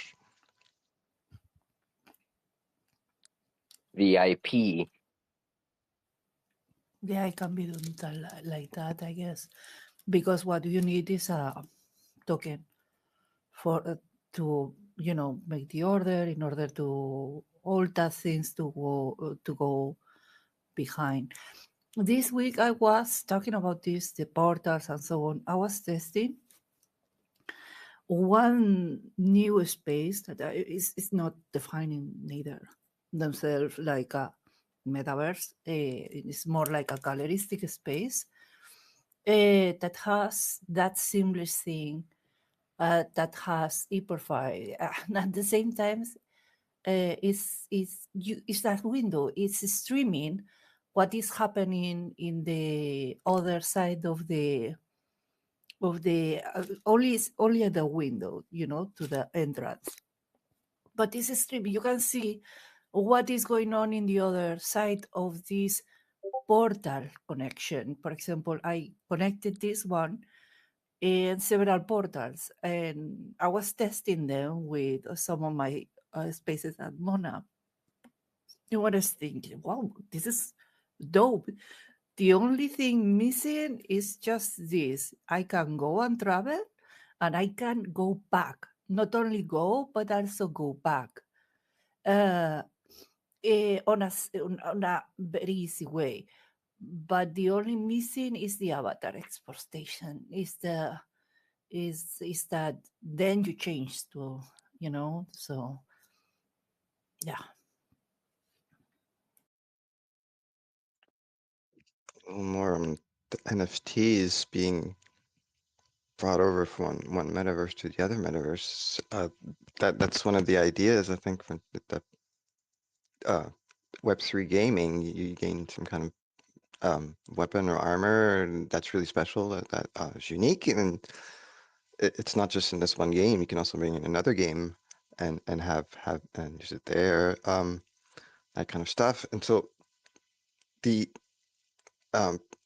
agreements between the different creators of the different experiences on what uh, should be accepted as common possession, I guess, from one metaverse to the other metaverse. That the tapestry that would be woven for that would probably end up being this omniverse that we're all wondering will be coming from.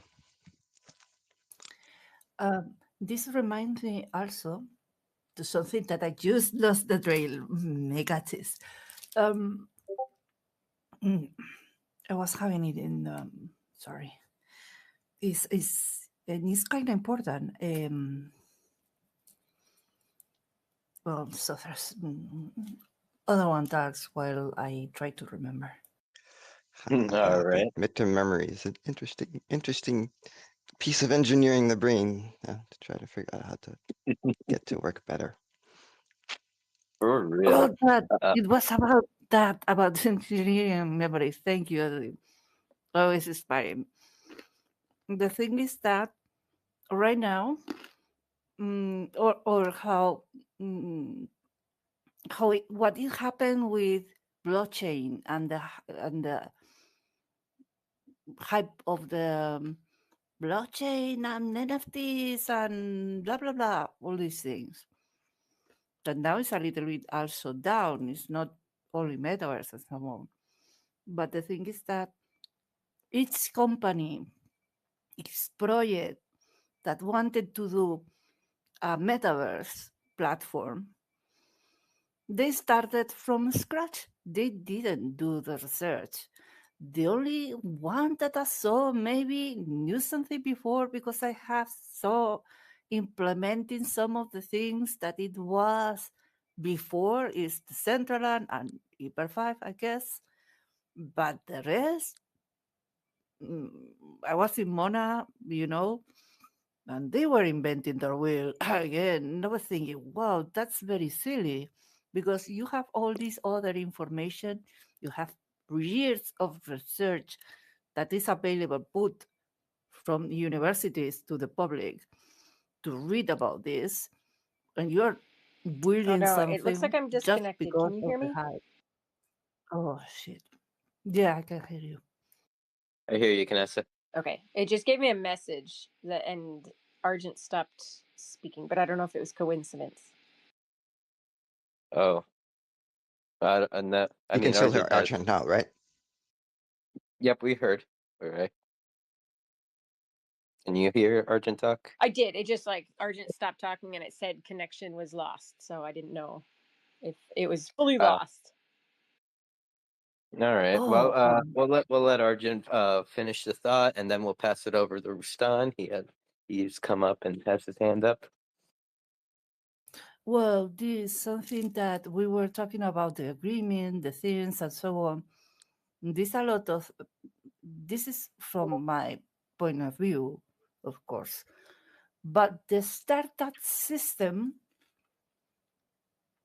didn't help quite much in order to do all these things because a lot of people jumped into create these startups in order to create these metaverses without the proper research on them, just for the try, just because the money was available. Then there was a bunch of interest in doing this. It was the hype for all this. So now we are seeing the consequences of doing that because users and investors, what they want is something more finished product, right? Um, in eh, in my perspective, all of them has rushed too much to go air in without finishing the big structure first or having the big problems fixed um, yet. And without talking to each other, especially in the DeFi community, that is in theory is DeFi, in theory should be integrated. In theory is that if I am using my avatar, I can go and travel to between two different metaverse platforms seamlessly without having to go again and dress my avatar to keep my, all these things. So yeah, with this, I finish. Yep. I mean, definitely agree. Projects may have rushed themselves to try to build something, and when the space may not even be fully defined yet. Like I get when you were speaking, it reminds me even back to what Ozzy was saying about kind of like the NFT. Like the NFT should be able to hold all of this information that could be interoperable. And I want to come back to Argent and kind of mention, I think Canessa can't hear you again. So could you drop down and come back up? And while you do Yes. that, mhm. And while you do that, I'll pass it over to Rustan. Welcome back. Yeah, I wanted to speak on this topic regarding HyperFi. HyperFi, obviously, we all know Ash is like crazy ass genius. His like HyperFi is ready to accept all these things within the metadata. You can, if you have like NFTs, for example, that have a GLB built in properly in the metadata, you can just jump into HyperFi and it'll load in the wallet without you having to upload anything. Same with VRMs and things like that. And it like Nifty Island, for example, has sort of kind of like a gated community as far as their NFTs. All they need to do is turn on the VRMs within their metadata, and that would immediately work in HyperFi. And I was asking Ash about that, and he said he can't control that because it's on them to do that. And the reason they do that is because of like, you know, wanting ownership of their assets and not having it go elsewhere. And like we're saying, they have to come to an agreement to make it interoperable. And I'm always wary of platforms that do that. And Decentraland is also guilty of that with their NFTs, right? They don't contain the items in their metadata, so you can just load them right up in HyperFi. But their big step of doing VRM export, which was community involved, we were asking for that, was like a huge step that actually blew Ash's mind that they did that. And we're seeing some of the benefits of that. And I kind of encourage, like in my opinion, I think these platforms and creators need to shift their focus away from like buy and sell and flip and this is mine and ownership, things like that, and treat it more like create something and let it explode in the meme verse. And a great example of that is Nyan Cat, Chris, Guitarman Chris, PR Guitarman Chris, who created Nyan Cat, and he's rocking it in NFT Web3 space. You know, he's very active and influential. And like I think if more people create like that, they will see the benefits of that. And if you create NFTs that include the appropriate metadata with VRMs and assets, and then as platforms begin to understand that, which is something that M3 metaverse makers run by a few people, Jin especially, who I respect a lot in regards to the future of the metaverse. That's what they promote. They're trying to promote heavy interoperability, and HyperFi 2.0, Ash has announced, is going to be open source. And I know that what he's unveiling is going to be insane, and it's going to change a lot, and hopefully people will learn from that. We'll see. Only time will tell. Rustan, are you gonna fork HyperFi? What do you No, because how like on because what? I heard, I just heard like it's gonna be HyperFi 2.0 is gonna be completely open source. So like I don't know, like with Decentraland, there's always like the oh, if you don't like the current Decentraland, are you gonna fork it? Like since it's open Right, source? right, right. Right. Well, what would be cool is to take some of that coding and bring it into Decentraland so that you can create the interoperability easily. Currently, I just like at Kazakhstan and at my new Cyberbrokers build, I just have the link that takes you to Hyperfy, and then you can come back and I've done that a few times, which is fine for now, but it would be cool to see just like a multi-platform metaverse.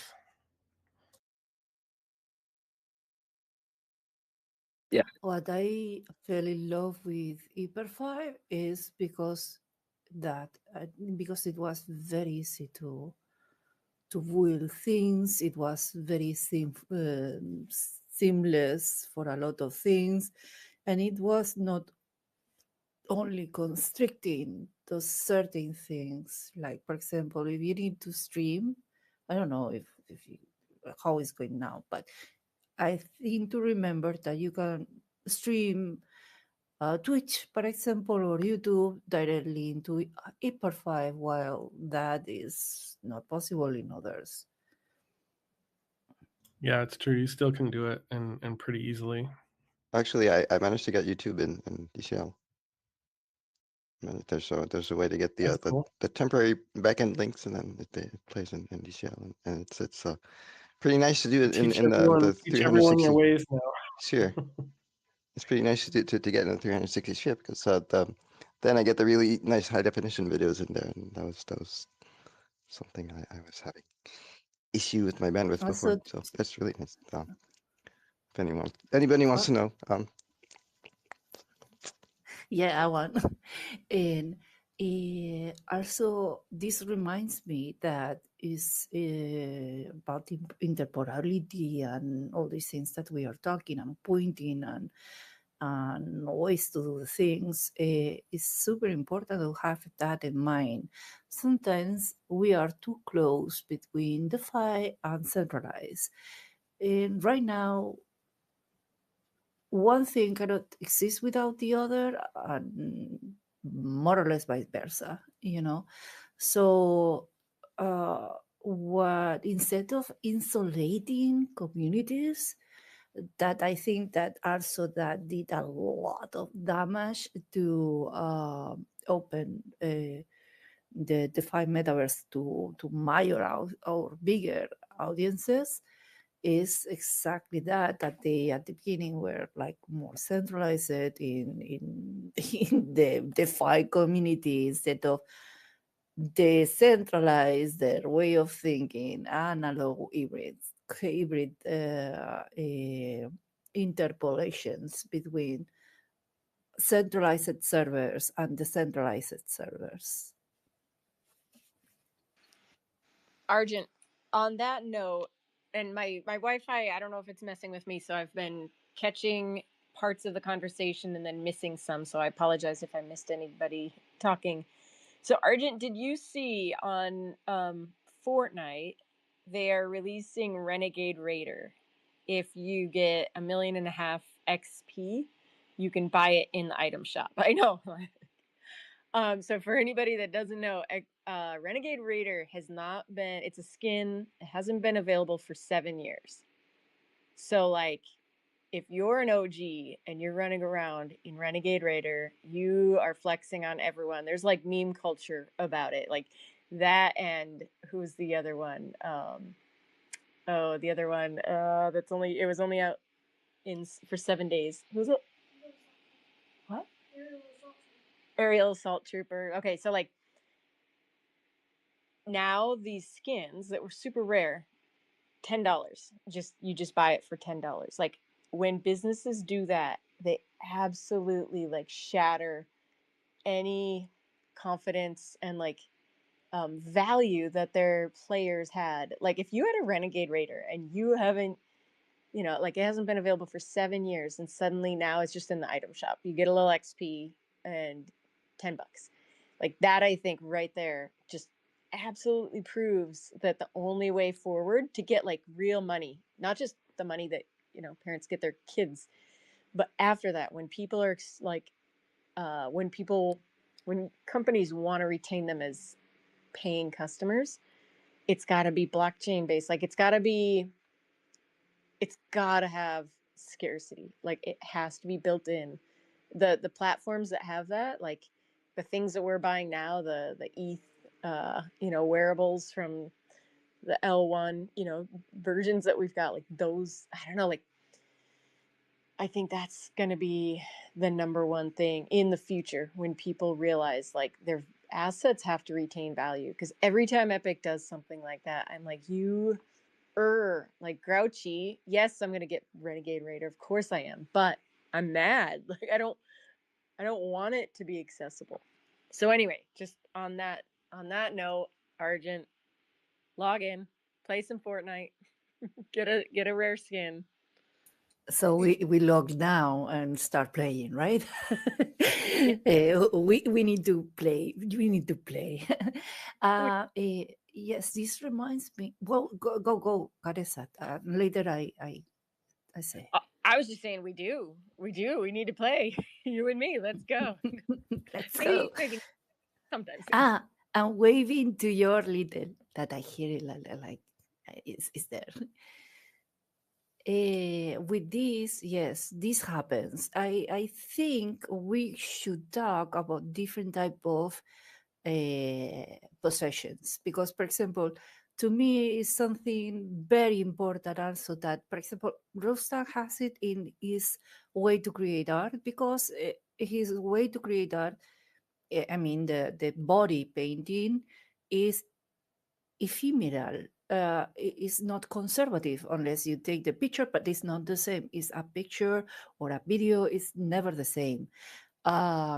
It's another thing. That is like the derivation of the original art, or is the a higher, is the context is different or whatever. But in these things, we should talk of things that are important to keep or that we want to keep. That if we go, each one of us, to our wardrobes in the physical world, we have this issue or problem, or even we like to do it or whatever, it that what we don't want anymore, we can donate, trade, or give away. What we want, but not all that we want, we need to possess it. Not all the things are to be owned, but just enjoyed on a time, and this was, for example, the attractiveness of the battle pass of all the games is you're having something, and yes, you're or purchasing it or whatever, and now it's yours because you earn it, but it's like something that uh, uh, you really don't possess. Is the game disappears, it's disappearing. You don't own it anymore. Even when you purchase it, you're not purchasing it, as we understand with ownership. With as we purchase the NFTs, the tokens, that it says that this is mine. Because that thing is the ticket, not actually the thing. Um, and mostly of us, we don't keep the tickets, right? We send away the tickets because it's paper. You crush it, whatever. You don't need it anymore because you don't need to do. When you think that you are not going to need anymore to do transactions that are related to that thing that you are owning, even when it's not owning really, because maybe you are renting it, or maybe are just whatever.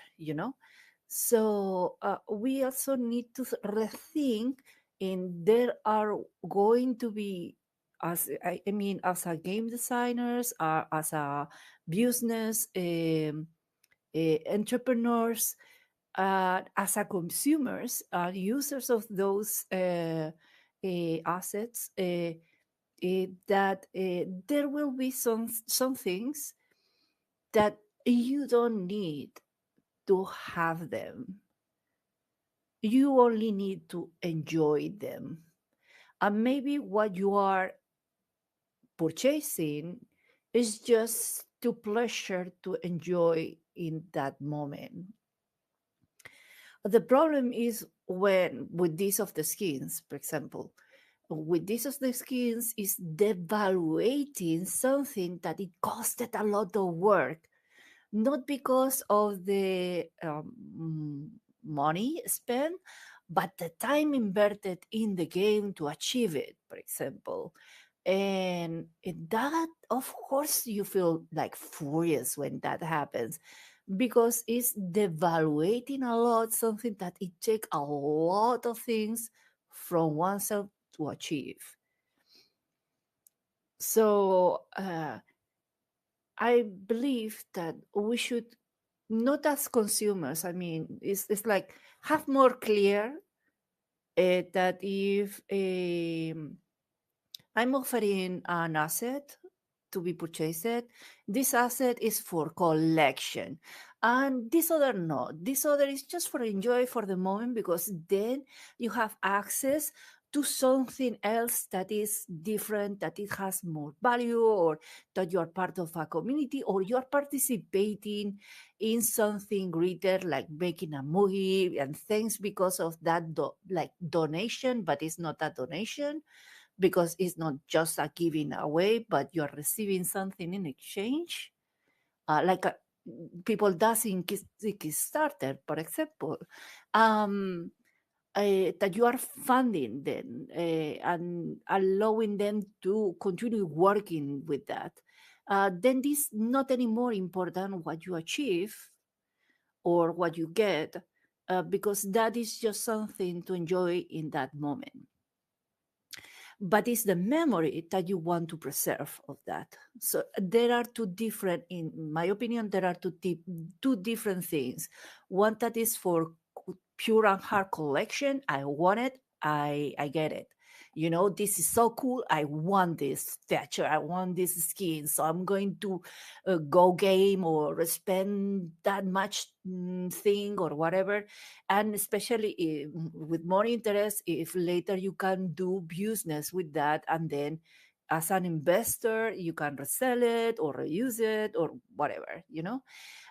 But there's the other things, the other products that are destined just to help a bigger environment to go on.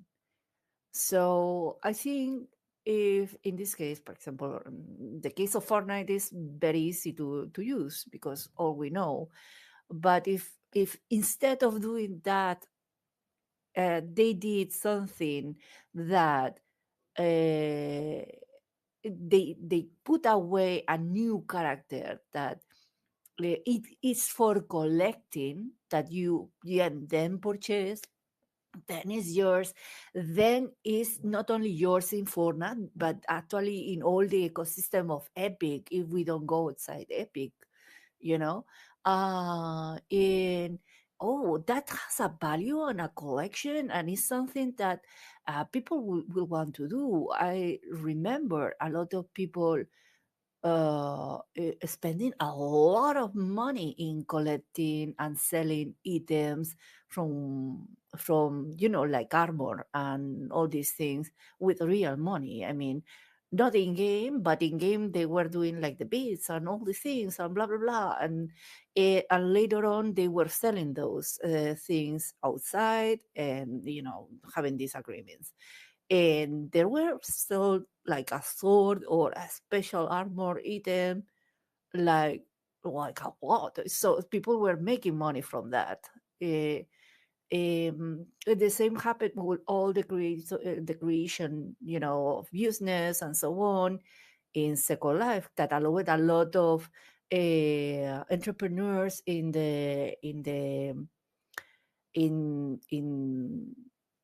in fashion and in design and in arts and other things to do a business, you know, and do services or do products that you can enjoy in the ecosystem. But all of them fail right now. Now that we have this magical technology that actually you can purchase something and it's going to be yours, and you can go and to another place, and while it's integrating, you're going to have it and keep your persona. Like, for example, if I'm dressed Argent, my avatar, in Decentraland, and then I go travel to Hyper 5.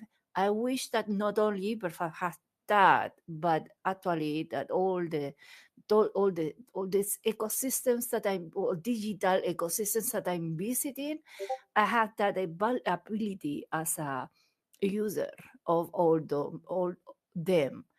And if I'm also yeah, well, that's all. I mean, it's just talking again the same thing Yeah, yeah. of it would be nice.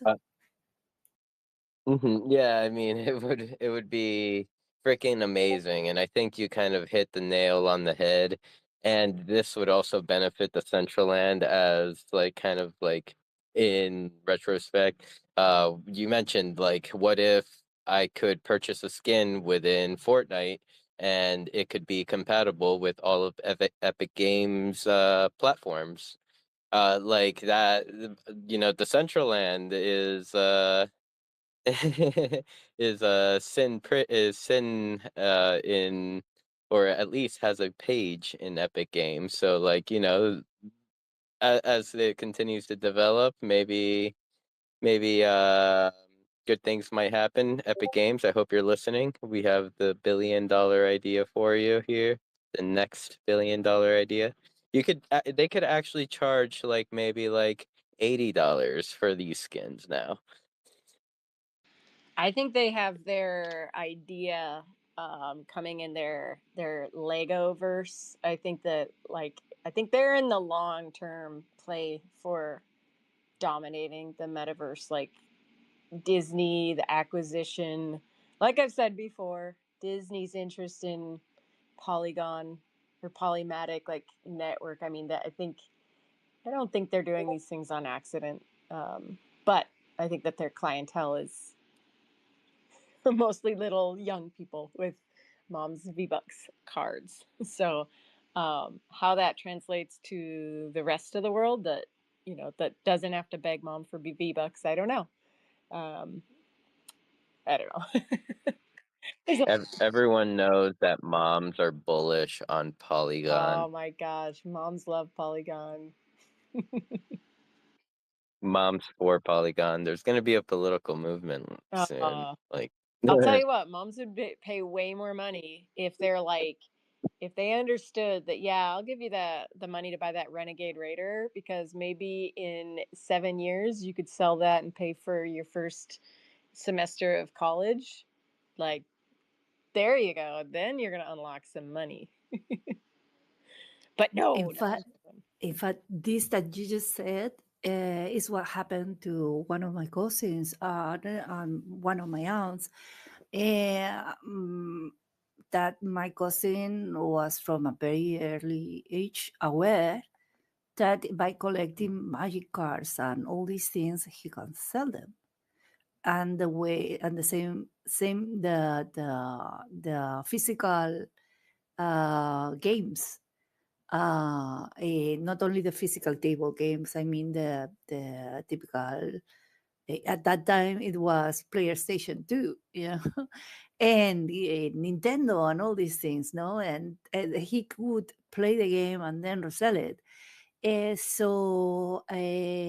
sometimes if the item was like a collectible one, a desired item one for whichever reason, uh, uh, it's something that generational sometimes it costs to see that your children is with 10 years is doing this kind of business with their with the in the school with their mates and friends.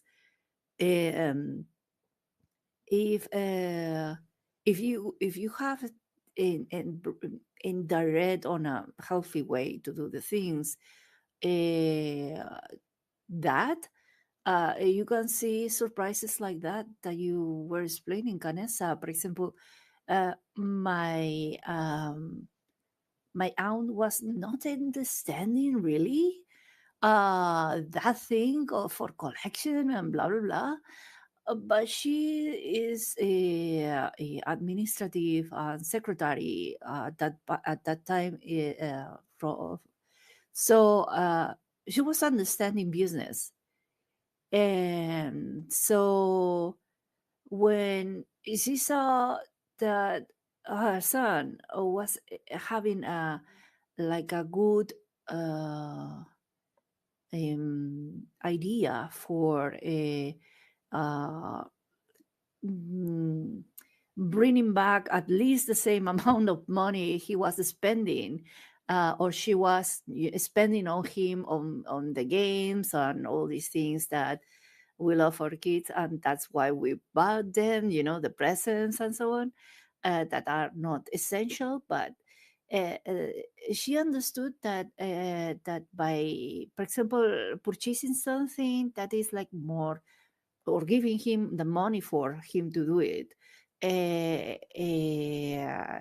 it was something mm, acertado, like I don't know how to say that right now, but like it's the arrow to a point, you know and that's how uh, she was finding out that if she, for example, was spending, he wanted something that is the last game or whatever, blah blah blah, she was purchasing it, not because she has had a lot of money, but because she knew that by doing it, probably in a couple of months, the my cousin was reselling it at even at a higher price after he was already used that game or whatever. So yeah, and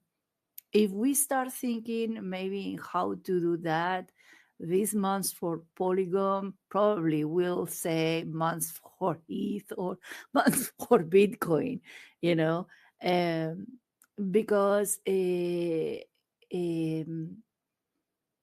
is to switch the yes, I'm purchasing this because my child, and it's less expensive, to well, yes, I'm purchasing this for my child, and it's okay, expensive, but I know it's going to revaluate in few. So that.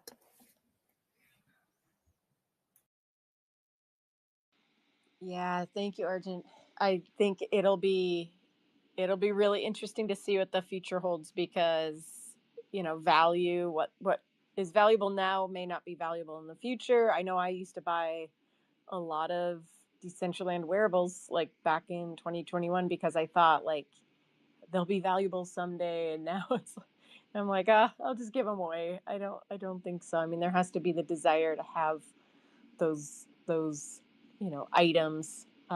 Maybe there will be. I mean, I don't think it'll ever be like the L1s that are extremely rare, and a lot of wallets are no longer active. So a lot of these things, I think especially the early days, even land, it's just gone, it's lost, because for a lot of us, the first time interacting with a wallet, we didn't know how to do it, and like I've sent valuable assets to addresses that I can never retrieve them from, I think, and so maybe there will be value of like early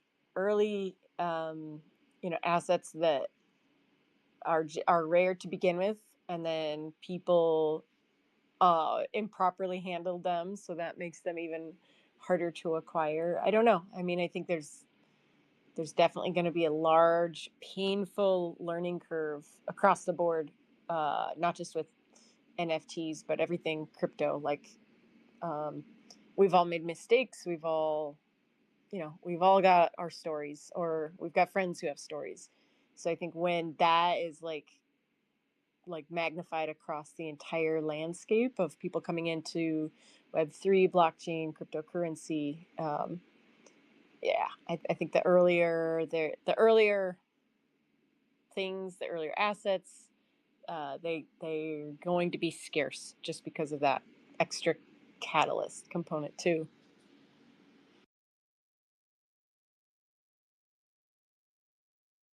Damn, I should have made my lay down or my stargazing emote like 1000. I mean, yeah, I a lot of these emotes that you price for like when mana is lower, it's so hard now to be like, well, I'm never going to change the price, so that means like I'm probably never going to sell another one because it's just not like they're just not worth it, you know, like now that mana the price has changed. So that is a tricky one to see how that's going to work itself out. Yeah, it's difficult. All that is inversions, inversiones. There are like the low risk, middle risk, and high risk. And I think that what we all were doing in and we still doing it, no, is we don't understand that sometimes we are without understanding properly the system of how to, but the inversion system, and the values and all the things, you know, like finances. Is hard for the mostly of us because we don't have a proper education in financials. And with this, I don't mean that you need to have a degree or whatever, but just to know, for example, things of, you know, and major part of us, we are illiterate, and I am one of those, you know. I'm an analphabet in finances. So probably I will always have exactly, unless, no, you know, I'm trying to learn and so on, but the learning curve sometimes comes with the beatings, as you said.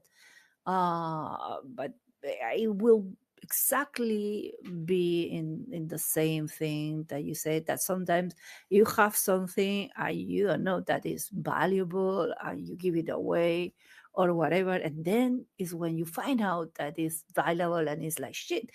And then where you have something that you think is going to be valued because it's a trend or whatever, blah blah blah, and then for whatever happens in the market is like more you know, difficult to, something happen in the market, and you know, like the price of the mana goes down, and then you what you do, you keep them or you give them away or what you do. So yes, it's difficult, especially because we are talking in a very small eh, system, you know. The Decentraland, even when it's huge, it's still so small if we are talking in, this, in all these things. Cryptos are not yet like a super huge market. It is huge market, but uh, the also the stabilization or whatever we wanted to call it is not the same right now to have ETH than it was like 2 years ago or something like that, when they did the change and it was the hype for, because they were coming in to be staker instead of the mining and all these things, right? So yeah, a good thing, good point there, can I say?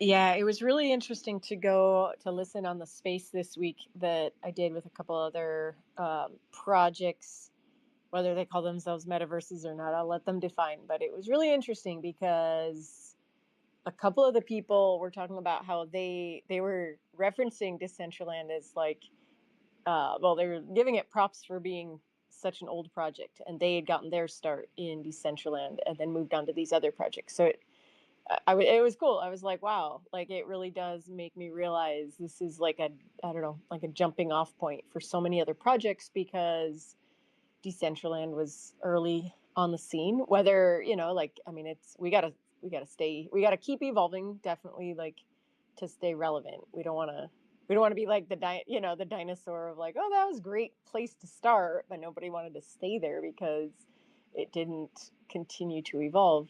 Um, but a lot of the spaces too, like the excitement that I'm seeing from those projects, it's cool. But I'm also like, it's excitement because they're early on, like, um, and just kind of Yeah, know the challenges that are coming. It's like, oh, I think it's this hype, you know, it's the hype that the FOMO, and the hype is something that makes us say, wait a minute, let's be objective, you know?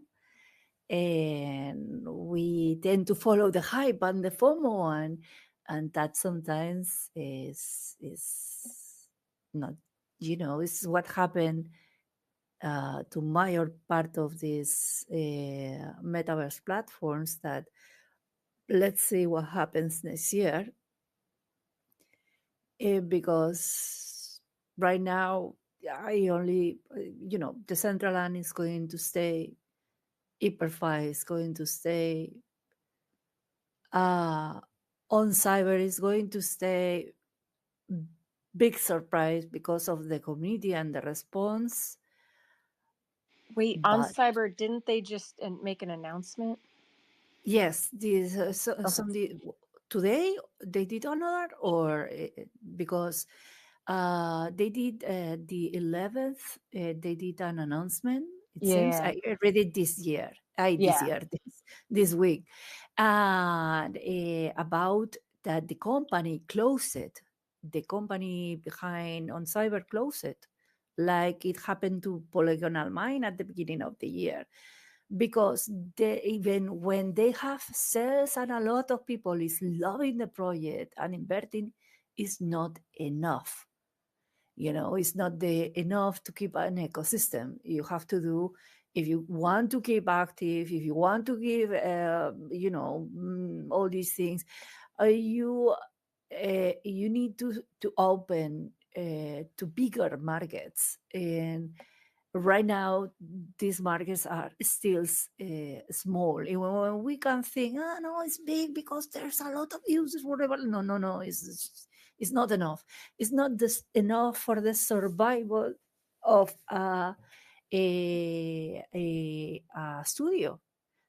So imagine if we want to say studio with the with not only the studio, but more than one studio and a foundation and a company that they can run, or you know, whatever, and the all the uh, entrepreneurs that are that are using this environments to do their own business, and also as well to offer services, you know, all these things, the economy system.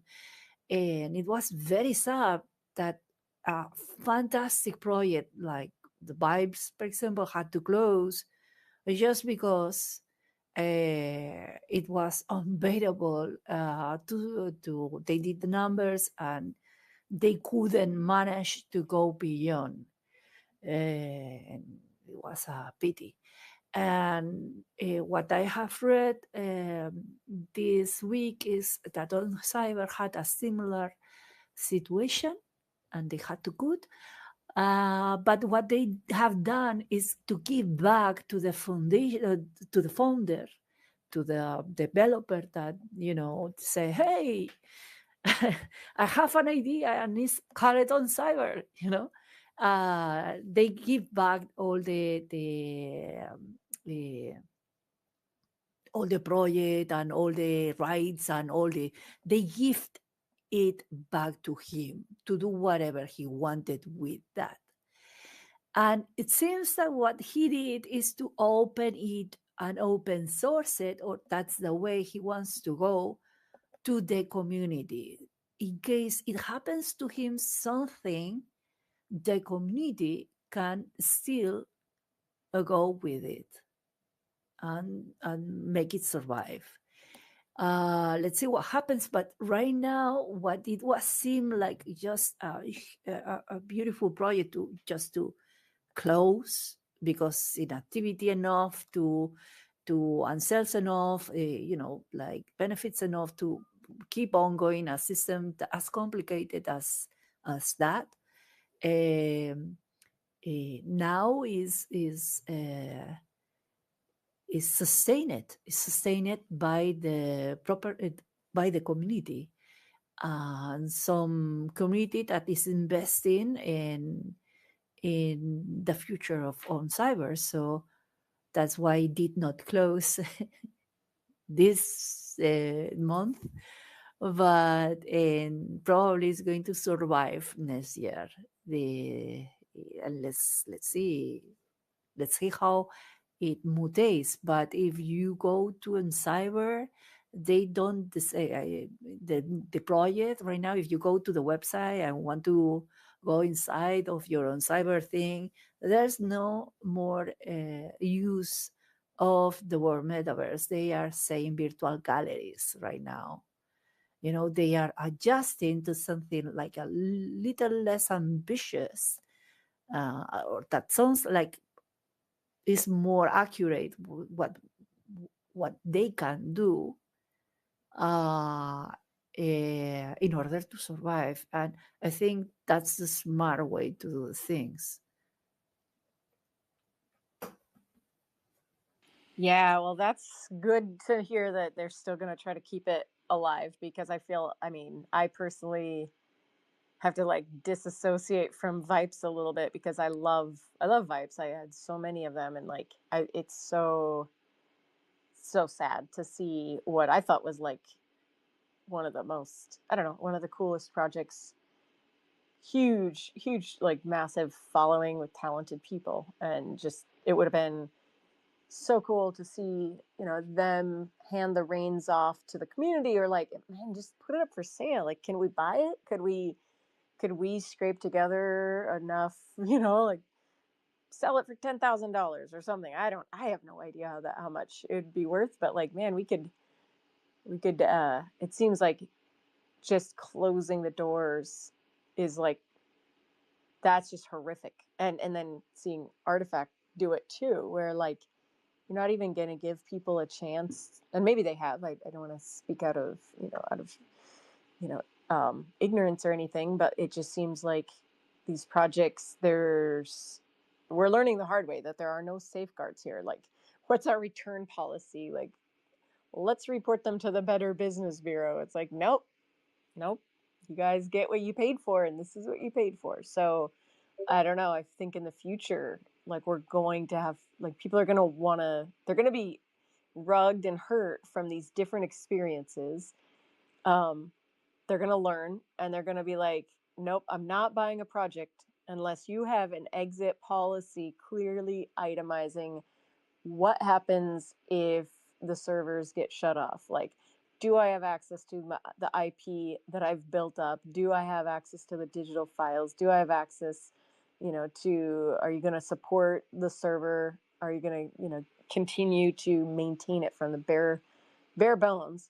Like, what am I going to get if and when your project, decides not to continue it anymore? Because in some regards, I don't blame them. Like, I loved Webkinz World was my first metaverse. Spent way too much. If you guys knew how much money I spent on stuffed animals that had a virtual code, you would just, yeah. I have a lot of plushies with digital codes that I can no longer enter their world, because Gans, the toy manufacturer, eventually shut the project down and didn't want to pay for the servers because nobody's using them, and it's just a business. So yeah, like, I don't fault them for that. They're running their business. They have to stay alive. So I just think that people are gonna They're going to want to know more before they ape into projects in the future. Or maybe not. Maybe people will just buy, they'll just buy stuff. They'll just buy something and they'll be like, they'll just degen in as usual. But I know I personally am like, I don't want to buy projects anymore that I'm going to lose money on. Like, one NFT that I got, it's just a PFP. It's the Women in Weapons. I think I bought it. Oh, God, I don't even want to say how much I bought it for, but you can buy them for $30 now. It's like, yeah. I'll go snag one. We can be fellow Oh my holders. gosh. Well, and the founder just made a comment about like, just kind of saying like, how can people think that it's the founder's fault? And I'm like, lady, you stopped posting for like 2 years. Like, maybe you should just stop talking. But not her fault. It's Yeah, my maybe fault. you should continue on that trend. Yeah. Yeah, I mean, but whose fault is it? Is it her fault or my fault for buying? I don't know. Buyer beware. The thing is that sometimes we as entrepreneurs, projects or whatever, we don't think beyond. I think artists has that more clear, because what we want is our artworks to survive, or because that's the legacy, no, that we are giving to the world, like this piece of art that is like a moment, that is a reflect or whatever you want, and we want that to survive us. And it happens also to some projects. A friend of mine was telling me that this week that a friend of him, he has a family business, and already for more than 50 years. It's like, I think it was at the beginning of the early 20th centuries with, the grandpa or whatever, these things of, past family business. But it's a small one. And now they were growing. And now they were, the guy, the responsibility that he wanted to endorse for not only the company, the family, but also the the the clients, is to build something that is going to endure, is going to make on a different way, how to think to do it on a way that is going to keep values of not cannibalizing, each other and the market and la la la. So positive values and for economy at the same time, that is going to survive in time, even if long past his life, which is something that if we all think of that, we all want that. We all want to pass our little legacy to the next, not generation, but generations. We want that most of us to have a positive impact on the future generations. No, something that I did now is rippling in positively in the future, and we don't see it yet, but maybe we're saving the planet with these actions that we're taking now in the next 100 centuries. And this is something that when we bring it to the as the use the commercial business industry is so much on competition and competitive, and trying to, because you find that someone is, yes, a good boss, but how many of us had bosses that they are not at all, and they are probably, how many projects also we heard that the projects are good, the people that were working there were very talented, but because of the fucking CEO or the investor, the la junta de inversores, the, the people that is running the business, their values are more in the right now, in the I want my money now, and I don't want to build future. What I'm interested is in just this part, and I don't mind if the my workers are okay or not or whatever, but because what I want is this, because for whatever reason.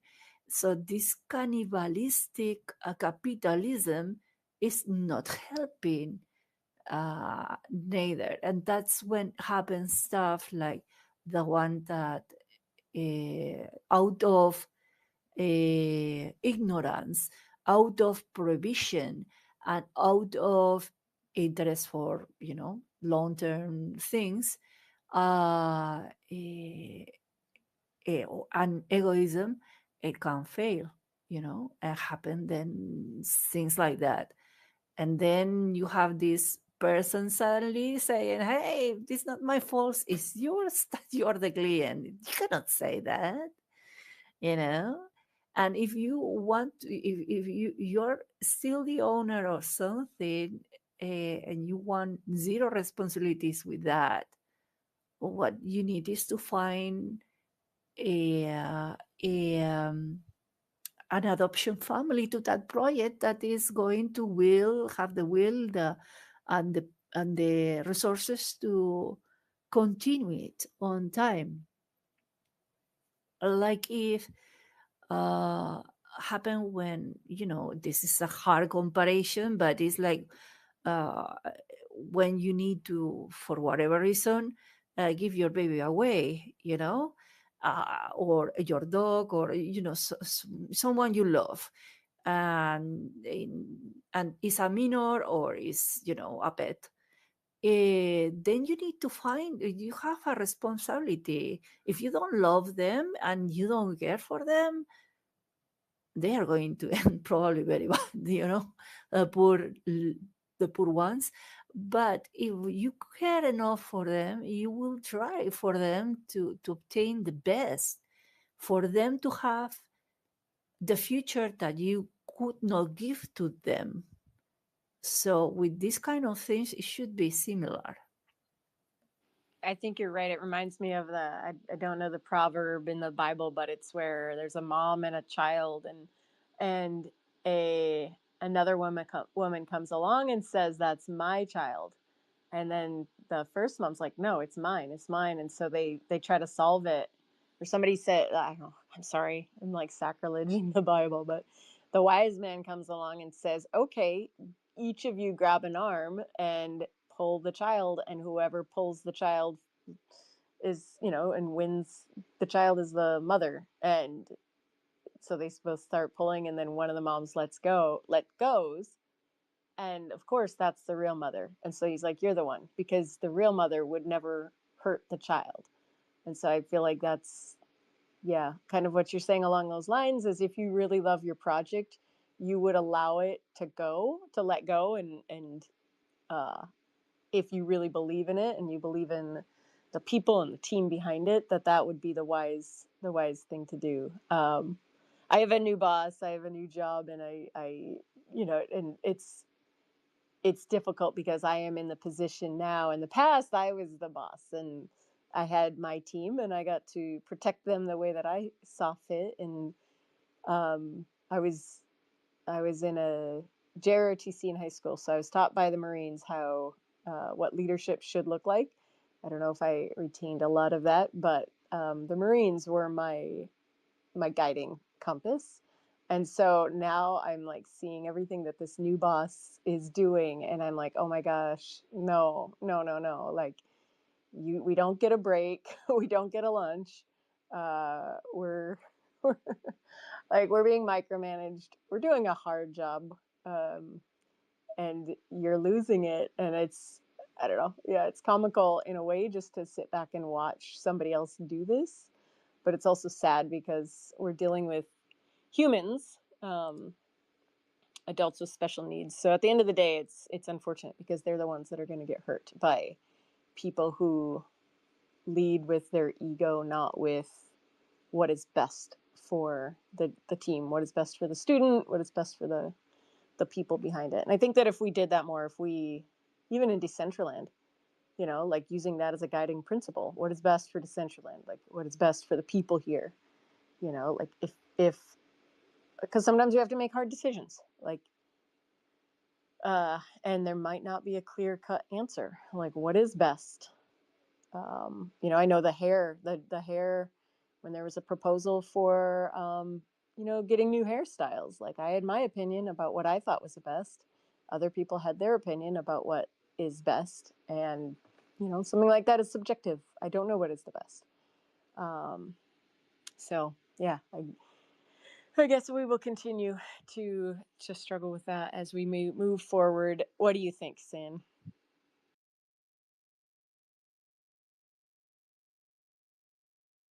Oh, I caught him off guard. You caught me off guard. Yeah, yeah. Yeah, sorry. I mean, yeah, well, definitely. It's definitely, an ongoing battle, and we're also dealing with, like you mentioned, humans. I think you just said it very elegantly. Um, sometimes as a project owner, you have to let go of your project if you feel like that will be the best for it, or yeah, watch it kind of suffer and burn. Um, but I guess in the case of like kind of what you were mentioning, I guess the Women with Weapons project, um, like at least that approach from the founder's point of view, it reminds me of I think it was like Ubisoft recently, either Ubisoft or Disney or something like that. Like it's like, oh, the reason why this show's not doing so good is the fans' fault. It's not us. So yeah, kind of. I think sometimes maybe um, the wrong people may also fall in leadership positions within projects as well. So I don't know. Favorite thing to say. Yeah. Well, and across the board in Web3, it is a young crowd. It is a young audience. There are typically more people who are probably under the age of 40 or 50 who are interacting with blockchain technology and NFTs specifically. So like you look at, I don't know, I just think the age, there is so much wisdom that comes with age. And like as far as running a company, I think most CEOs, they're not in their 20s. there there is there are certain things that they have learned through pain, through their first startup, their second startup, their third startup. Maybe the company their buddies and them started in college in a random house in Buenos Aires. like and then they learn and then they grow, and like those that growth right there is painful. There's a really amazing documentary. I guess that's what you could call it. It's called The Long Game on Vimeo. So I used to show it to my students every year, like multiple times a year. It's called The Long Game, and it's about Leonardo da Vinci. And I have to like constantly go back to it because it talks about how da Vinci was such a loser. Like he was history's biggest loser. Like John Coltrane was a loser. Like what was it? Stephen King was a loser. Like we look at these people and we look at periods of their life when they're winning, but that is such a small period of their life. And if you look at their life, most of it was like they were losing. Like Harrison Ford was over 40, I think, when he got the gig of Han Solo. John Coltrane played the saxophone for 18 years before he scored a record deal. So, like, yeah, it's such a good documentary. I'm like giving away all the spoilers, but basically, like, we want success in a day or an hour or in a minute with our instant ability to reply, but we don't want to spend the years upon years upon years actually like putting in the work. So it's The training, yes. yeah, it's I highly suggest it because it helps put into perspective of like I don't know, just how much work goes into something and don't give up. Don't give up before you get there. Right now I think a lot of people are giving up. Don't give up. Keep grinding. Oh, we are in the fast food era of information. So, of course, we are developing fast food costumbres, um, costumes. Yep. Yeah. So we start to think that it's okay to have like a fast food once each month, maybe or less, but not each day, not each week, not all these things. No, we have to learn to cook properly and to serve the table properly and to also clean the dishes properly, and to eat properly, to have things that nurture us instead of destroying us. It's okay to have a day that is like more crazy for that, but not to fall into that. And that's the perfect simile with all the things that we do, or the moment of life, of the moment that we work or we want, how we project our future to be, or actual work to be, or whatever. Also happens to the. I was reading this last week, sorry, that and we know this because we know it happened to us already to don't know it. We went for that process, especially people with vocation work, or more not only vocational work, a job, vocational job, that is the job that you want and you like, and you enjoy it enough to don't be like a pain in the in the making of doing it each day, but you enjoy actually the process of it. In in those professions also, that it's like more bohemic, like fashion industry, all these things that are sold to young people that they probably will get easy, and they will get money fast because whatever. And then they realize that no, that is way more difficult to achieve that. Not only that, that probably because it's something that you um, that is like your vocational profession, there's going to be an abuse over you because you as a younger don't know what are the things that you can say, no, I'm not going to do this, because you said no, you have to pay me wood, or you have me to give these holidays, or I save this. So what this kind of companies does is actually use this strategy to burn out the younger people through thanks to this vocational interest, because they miss miseducate or learn bad manners on the industry, because it's a competition, blah blah blah. But all this is because not this only sometimes because of the people. It's sometimes the strategies, because it's way cheaper for a company sometimes to have always an incoming flux of people that is going to work and work like 120% because it's the vocational work, but pay to them like a shit because they are, not having enough experience to stand up for themselves, and because they think that they have been lucky to obtain the job, you know. So they don't develop those skills that more experienced workers, yes, we can have. And sometimes even when with experienced workers we fail on those do that.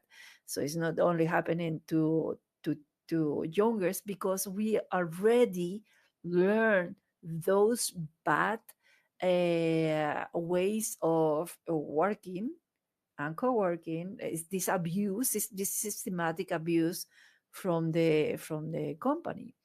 And this is just a strategy. It's because at the end of the year, it's way cheaper to have this kind of workers than to have the other model of business or of companies that for them the interest is for you to join the company and stay in the company and grow with the company.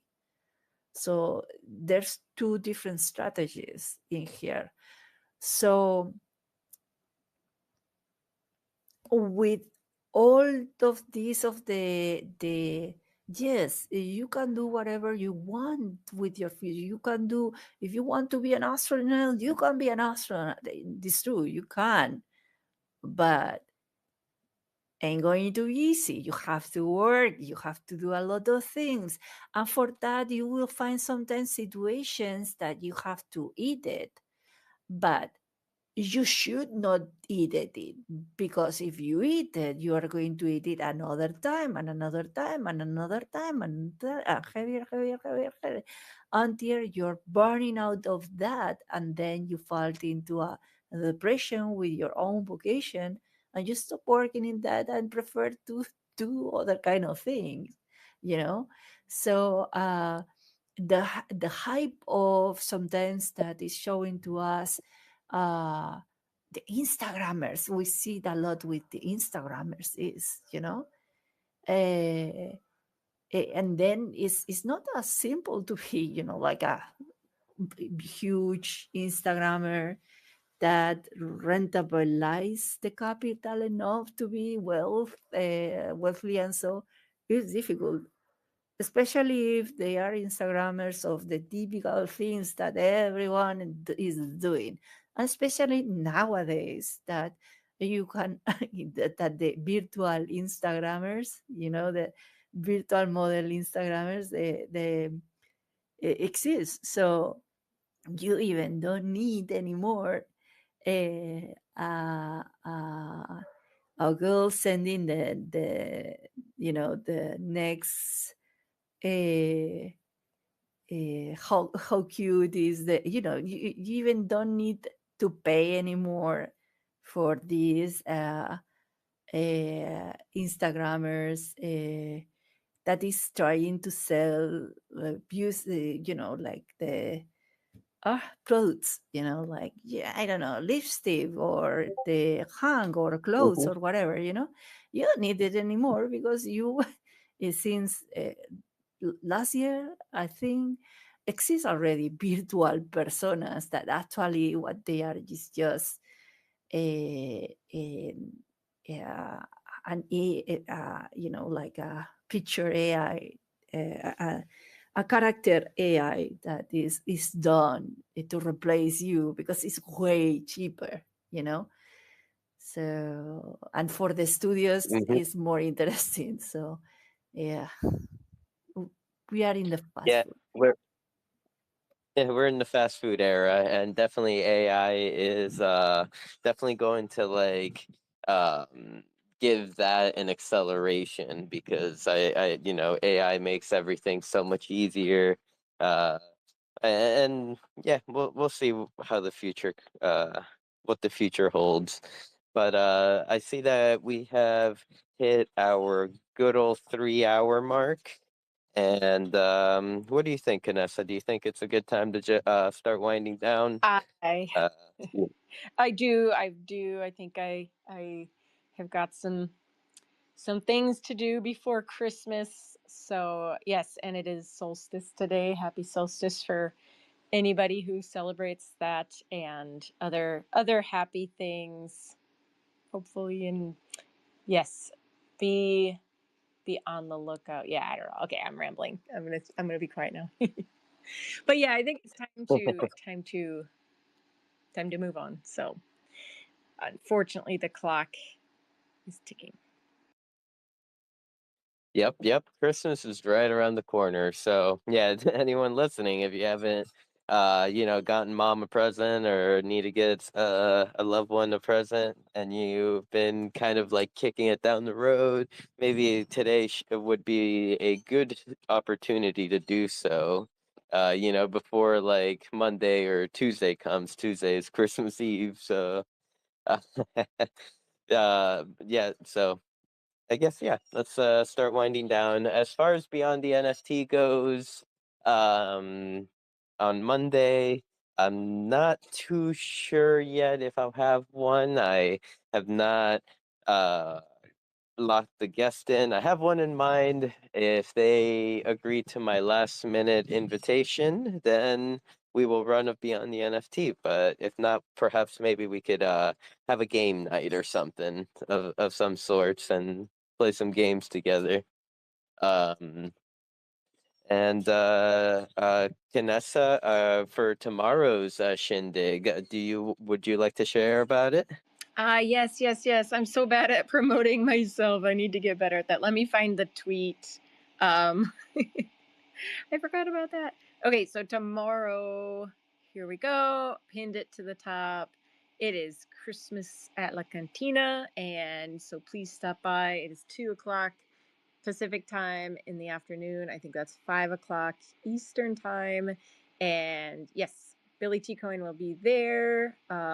Going to drop some free presents. So if you like freebies, come by and just, yeah, help celebrate, and enjoy the holidays as best as you can. And please just know that as well as all the festivities and fun and presents, there's also a lot of stress and difficult things that come along at the holidays. And yeah, I don't know, just I'm trying to be aware that they are happy times for some, but not all. So please just yeah, it can be, I'm rambling again, so inarticulate I am. But yeah, hang in there. Check in on your friends. Yeah.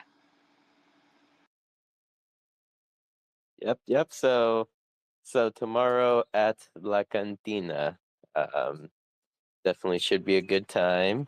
Um, and also keep an eye out.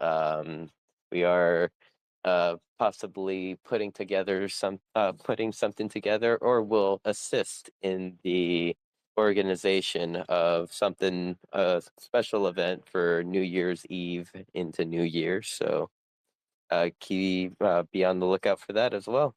Uh, Oh, there's another event. I've got to look it up. Toxic Waifu is having something. It's on the 24th, but let me find the listing. If there is a listing. Oh my gosh, Toxic. She posts so much, it's hard to look through her profile to find it. She supports it, everybody. Oh my gosh. Okay. it, I feel like that when I look through my profile, like let's whenever I message you and I'm like, Yeah. whose turn is it this week? It's because I'm dreading having to go into mine Oh, I know. and scrolling. And you know what? I always think, who posted less this week? Was it me or Sinful that posted less? Oh my gosh, I don't see anything on hers, but maybe it's Mean Green Doge. Let's It's toxic in world right now. I don't know. You You look there. I'll look here. Mean Doge. That's not what I'm looking up. Mean Green Doge. There we go. Does anybody know the answer? To the flamingos? Oh, I thought you were Toxic. I was like, oh, that's Toxic voice. No. Toxic is doing something on the 24th, I think. But now I can't find the listing. And I also want to say welcome to Zad. I see you in World, and hello, Derek. I'm looking in chat right now. I just got back to my PC.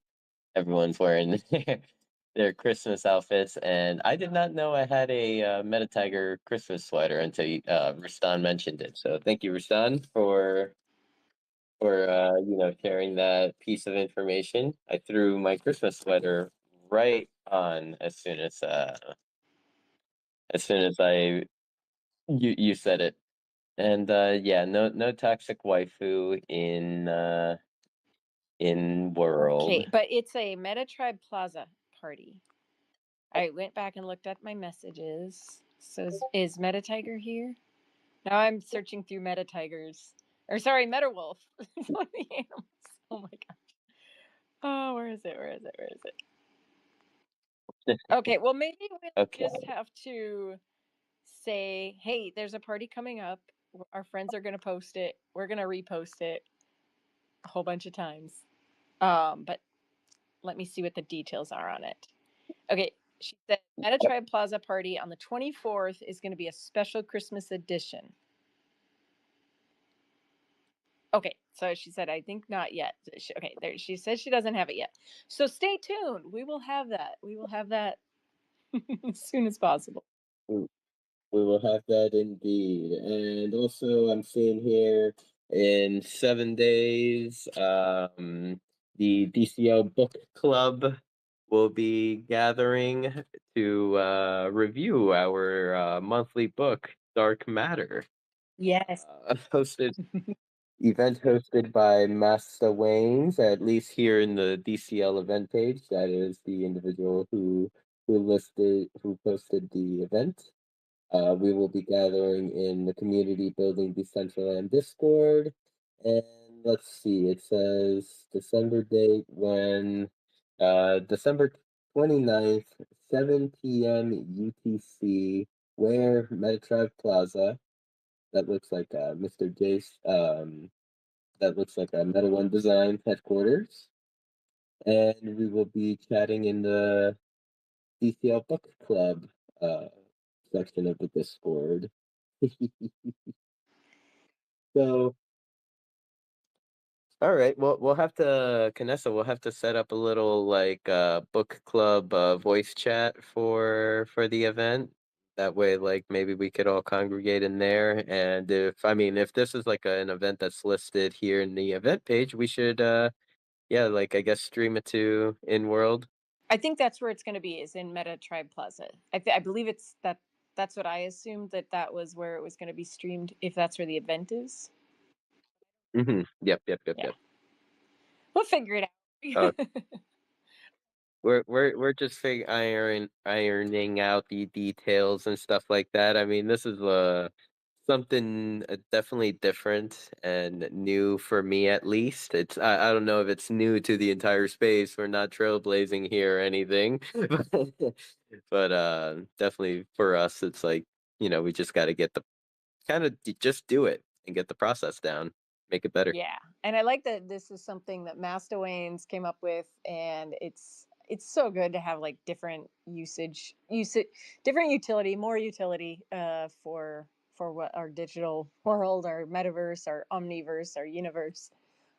So good, and hope to see a lot more of those. We should have a goal of that in 2025. Do new things, bring new things to Decentraland.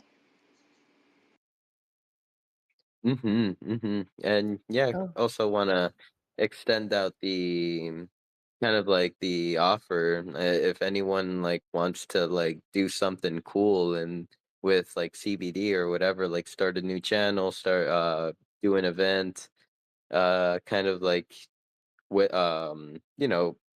with everyone in there, like you're more than welcome to. Just shoot us a DM. Okay, I have an idea. Can I use it for something else? No, the offer only extends to everyone else. Dang. All right. All right. I see. I'm No, wait, tell me curious. your No idea. I'm employee. curious. Yeah, I've got an idea. I just gotta get it out. I'm talking with a few people, just get some fun stuff going, and yeah, we'll see. But I'm also just like, why during the holidays? Let's just slow down, guys. This is just let's not break any records Christmas week. Let's just oh my gosh. Let's see. Have Christmas cookies and detox and Fortnite. Wait, Yeah, some lion's mane Christmas I cookies. have a question because that's not really traditional from here. So you don't do the cookies, you purchase the cookies, but you actually cook the cookies during these days.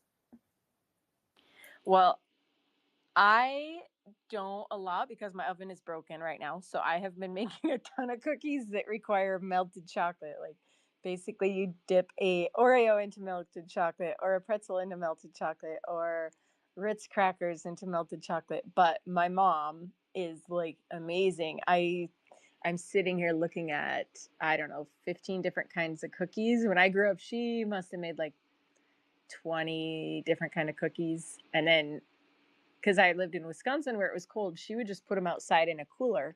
And so, like, my brother and sister and I would sneak up to the cooler and just sit out there in the cold and just eat cookies. So, yeah, I don't know that, how other people do it, but that is the tradition that I grew up with is so many cookies that you can't even eat them all.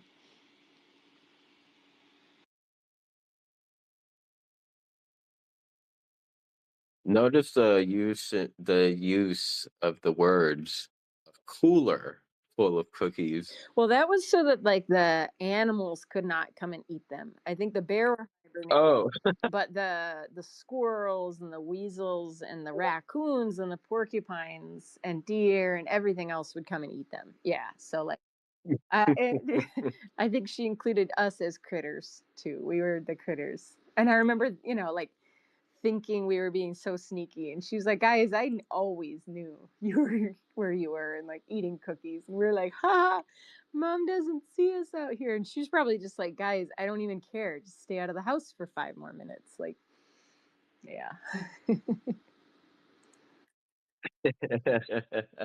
Might have Oh, that is awesome. I might have to try. What an awesome Christmas story, or to kind of like think back on, or Christmas tradition.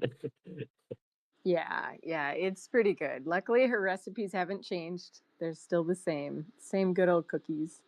Argent, what about you? So you buy cookies, you don't make them? Yeah, we don't make cookies. We purchase the cookies.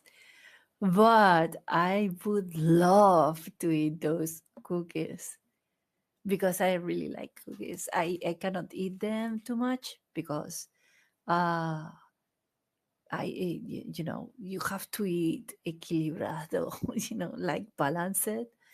But I really love good cookies,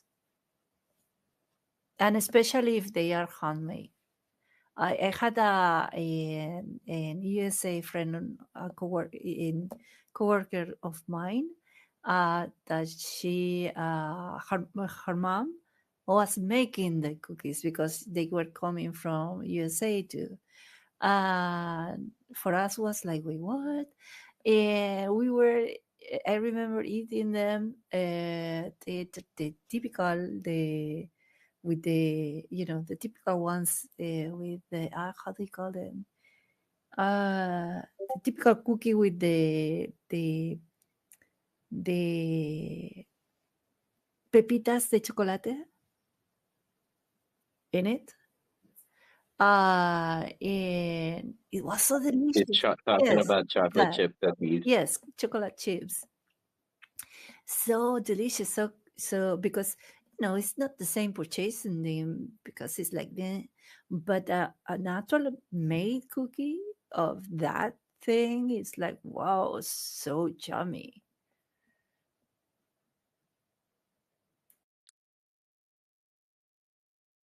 So cookies Hmm. to save the world. No. Yep, cookies to save the world. Yep, I guess I mean on that note, yeah, let's finish off our wind down here. Definitely reminded everyone Christmas is coming. Uh things are happening. We are still here, for anyone that wants to build and continue to, yeah, well, I said build, but yeah, create in within this digital space. And yeah, this year has been an amazing year with all of you. And let's finish off the year strong here and on a positive note. Um, and get back to work on in January, right, guys? Right, everyone. So yeah, love you all. Thank you for your time today. Thank you to the speakers that came up today, and I'll pass it over to Canessa for her final thoughts. Yeah, and did we get Ozzy's final thoughts before we wrap it up? Sure. No pressure if you don't. Oh, and I can't see No, if you're yeah, speaking. I don't hear you. related to one of the earlier speakers was saying about let's fill Decentraland with content and everything. That's what I've been hoping to do since I've been here. And as an artist coder, I can just go and stay in the zone. Like if everything is in my mind, then it's just fine. But with stuff broken, there's a whole bunch of other stuff that you have to study before it gets all in your mind. But yeah, I'm finally there. So Sinful's call is making me think I can make it snow. I can make it snow. So I'm gonna try to do that. Um, I like the portable experiences are still not working in the 2.0, so I can make it snow in the 1.0 with portable experience easy, but 2.0, I don't know, it'll be harder to probably take a little more work. We'll see. But yeah, I've been posting in the forums my conclusions about the whole situation. There's not just one thing that needs to be fixed. It's a whole bunch of stuff, and so I've been hearing complaints from people saying, "Stay focused. I just try to fix this thing, but this is just not one thing. This thing is broken because something else is broken underneath and all that." So I posted a whole bunch of stuff on the forums. If you're interested in trying to see my thoughts about that, I still have more to post, but I've been really wanting to work on this 360 sphere video player, which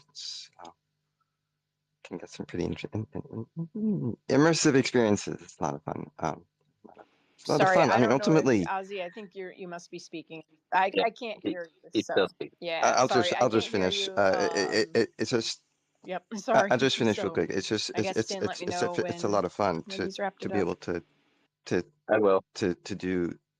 It's really a lot of fun to be able to build when the tools are working, when you don't have to like suddenly stop and try to figure out and do some debugging, whatever. And so this is the main thing really that needs to be fixed, and so that's what I posted on the forums. And so I hope people can try. Actually, I didn't really get there yet. This one, next thing I'll be posting.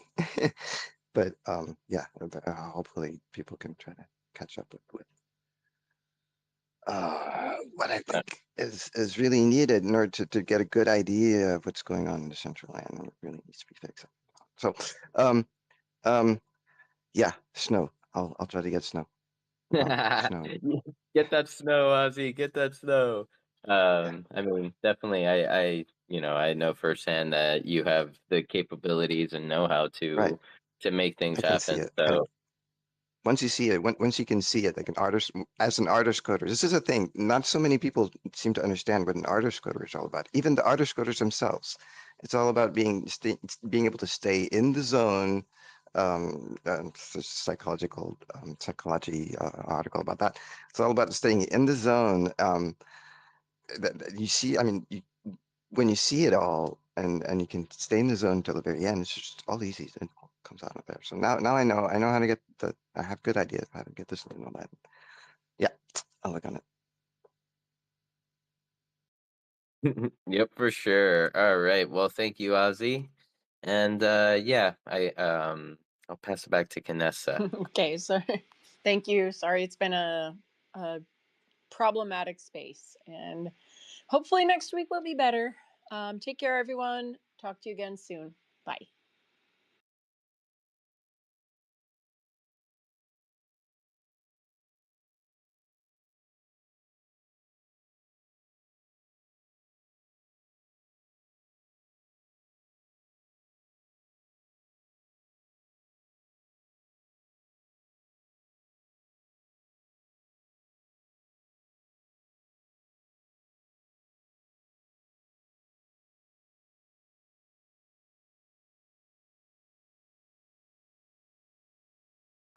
All right, all right, all right. Okay, so I did see Zed in World was asking if the music was coming after this. And you know, I was planning on playing a little games, but I guess I could throw on music and games. Like, you know, the sky's the limit for Decentraland, everyone. So, so yeah, how about I throw on a video simultaneously while I'm playing a little bit of Rocket League and getting shit on. Does that sound like something everyone could vibe to? I promise I'll make the video big.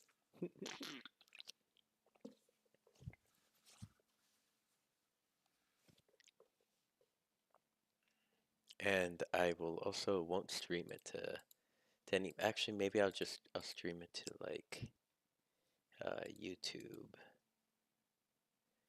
or something like that. Maybe, or not YouTube. X.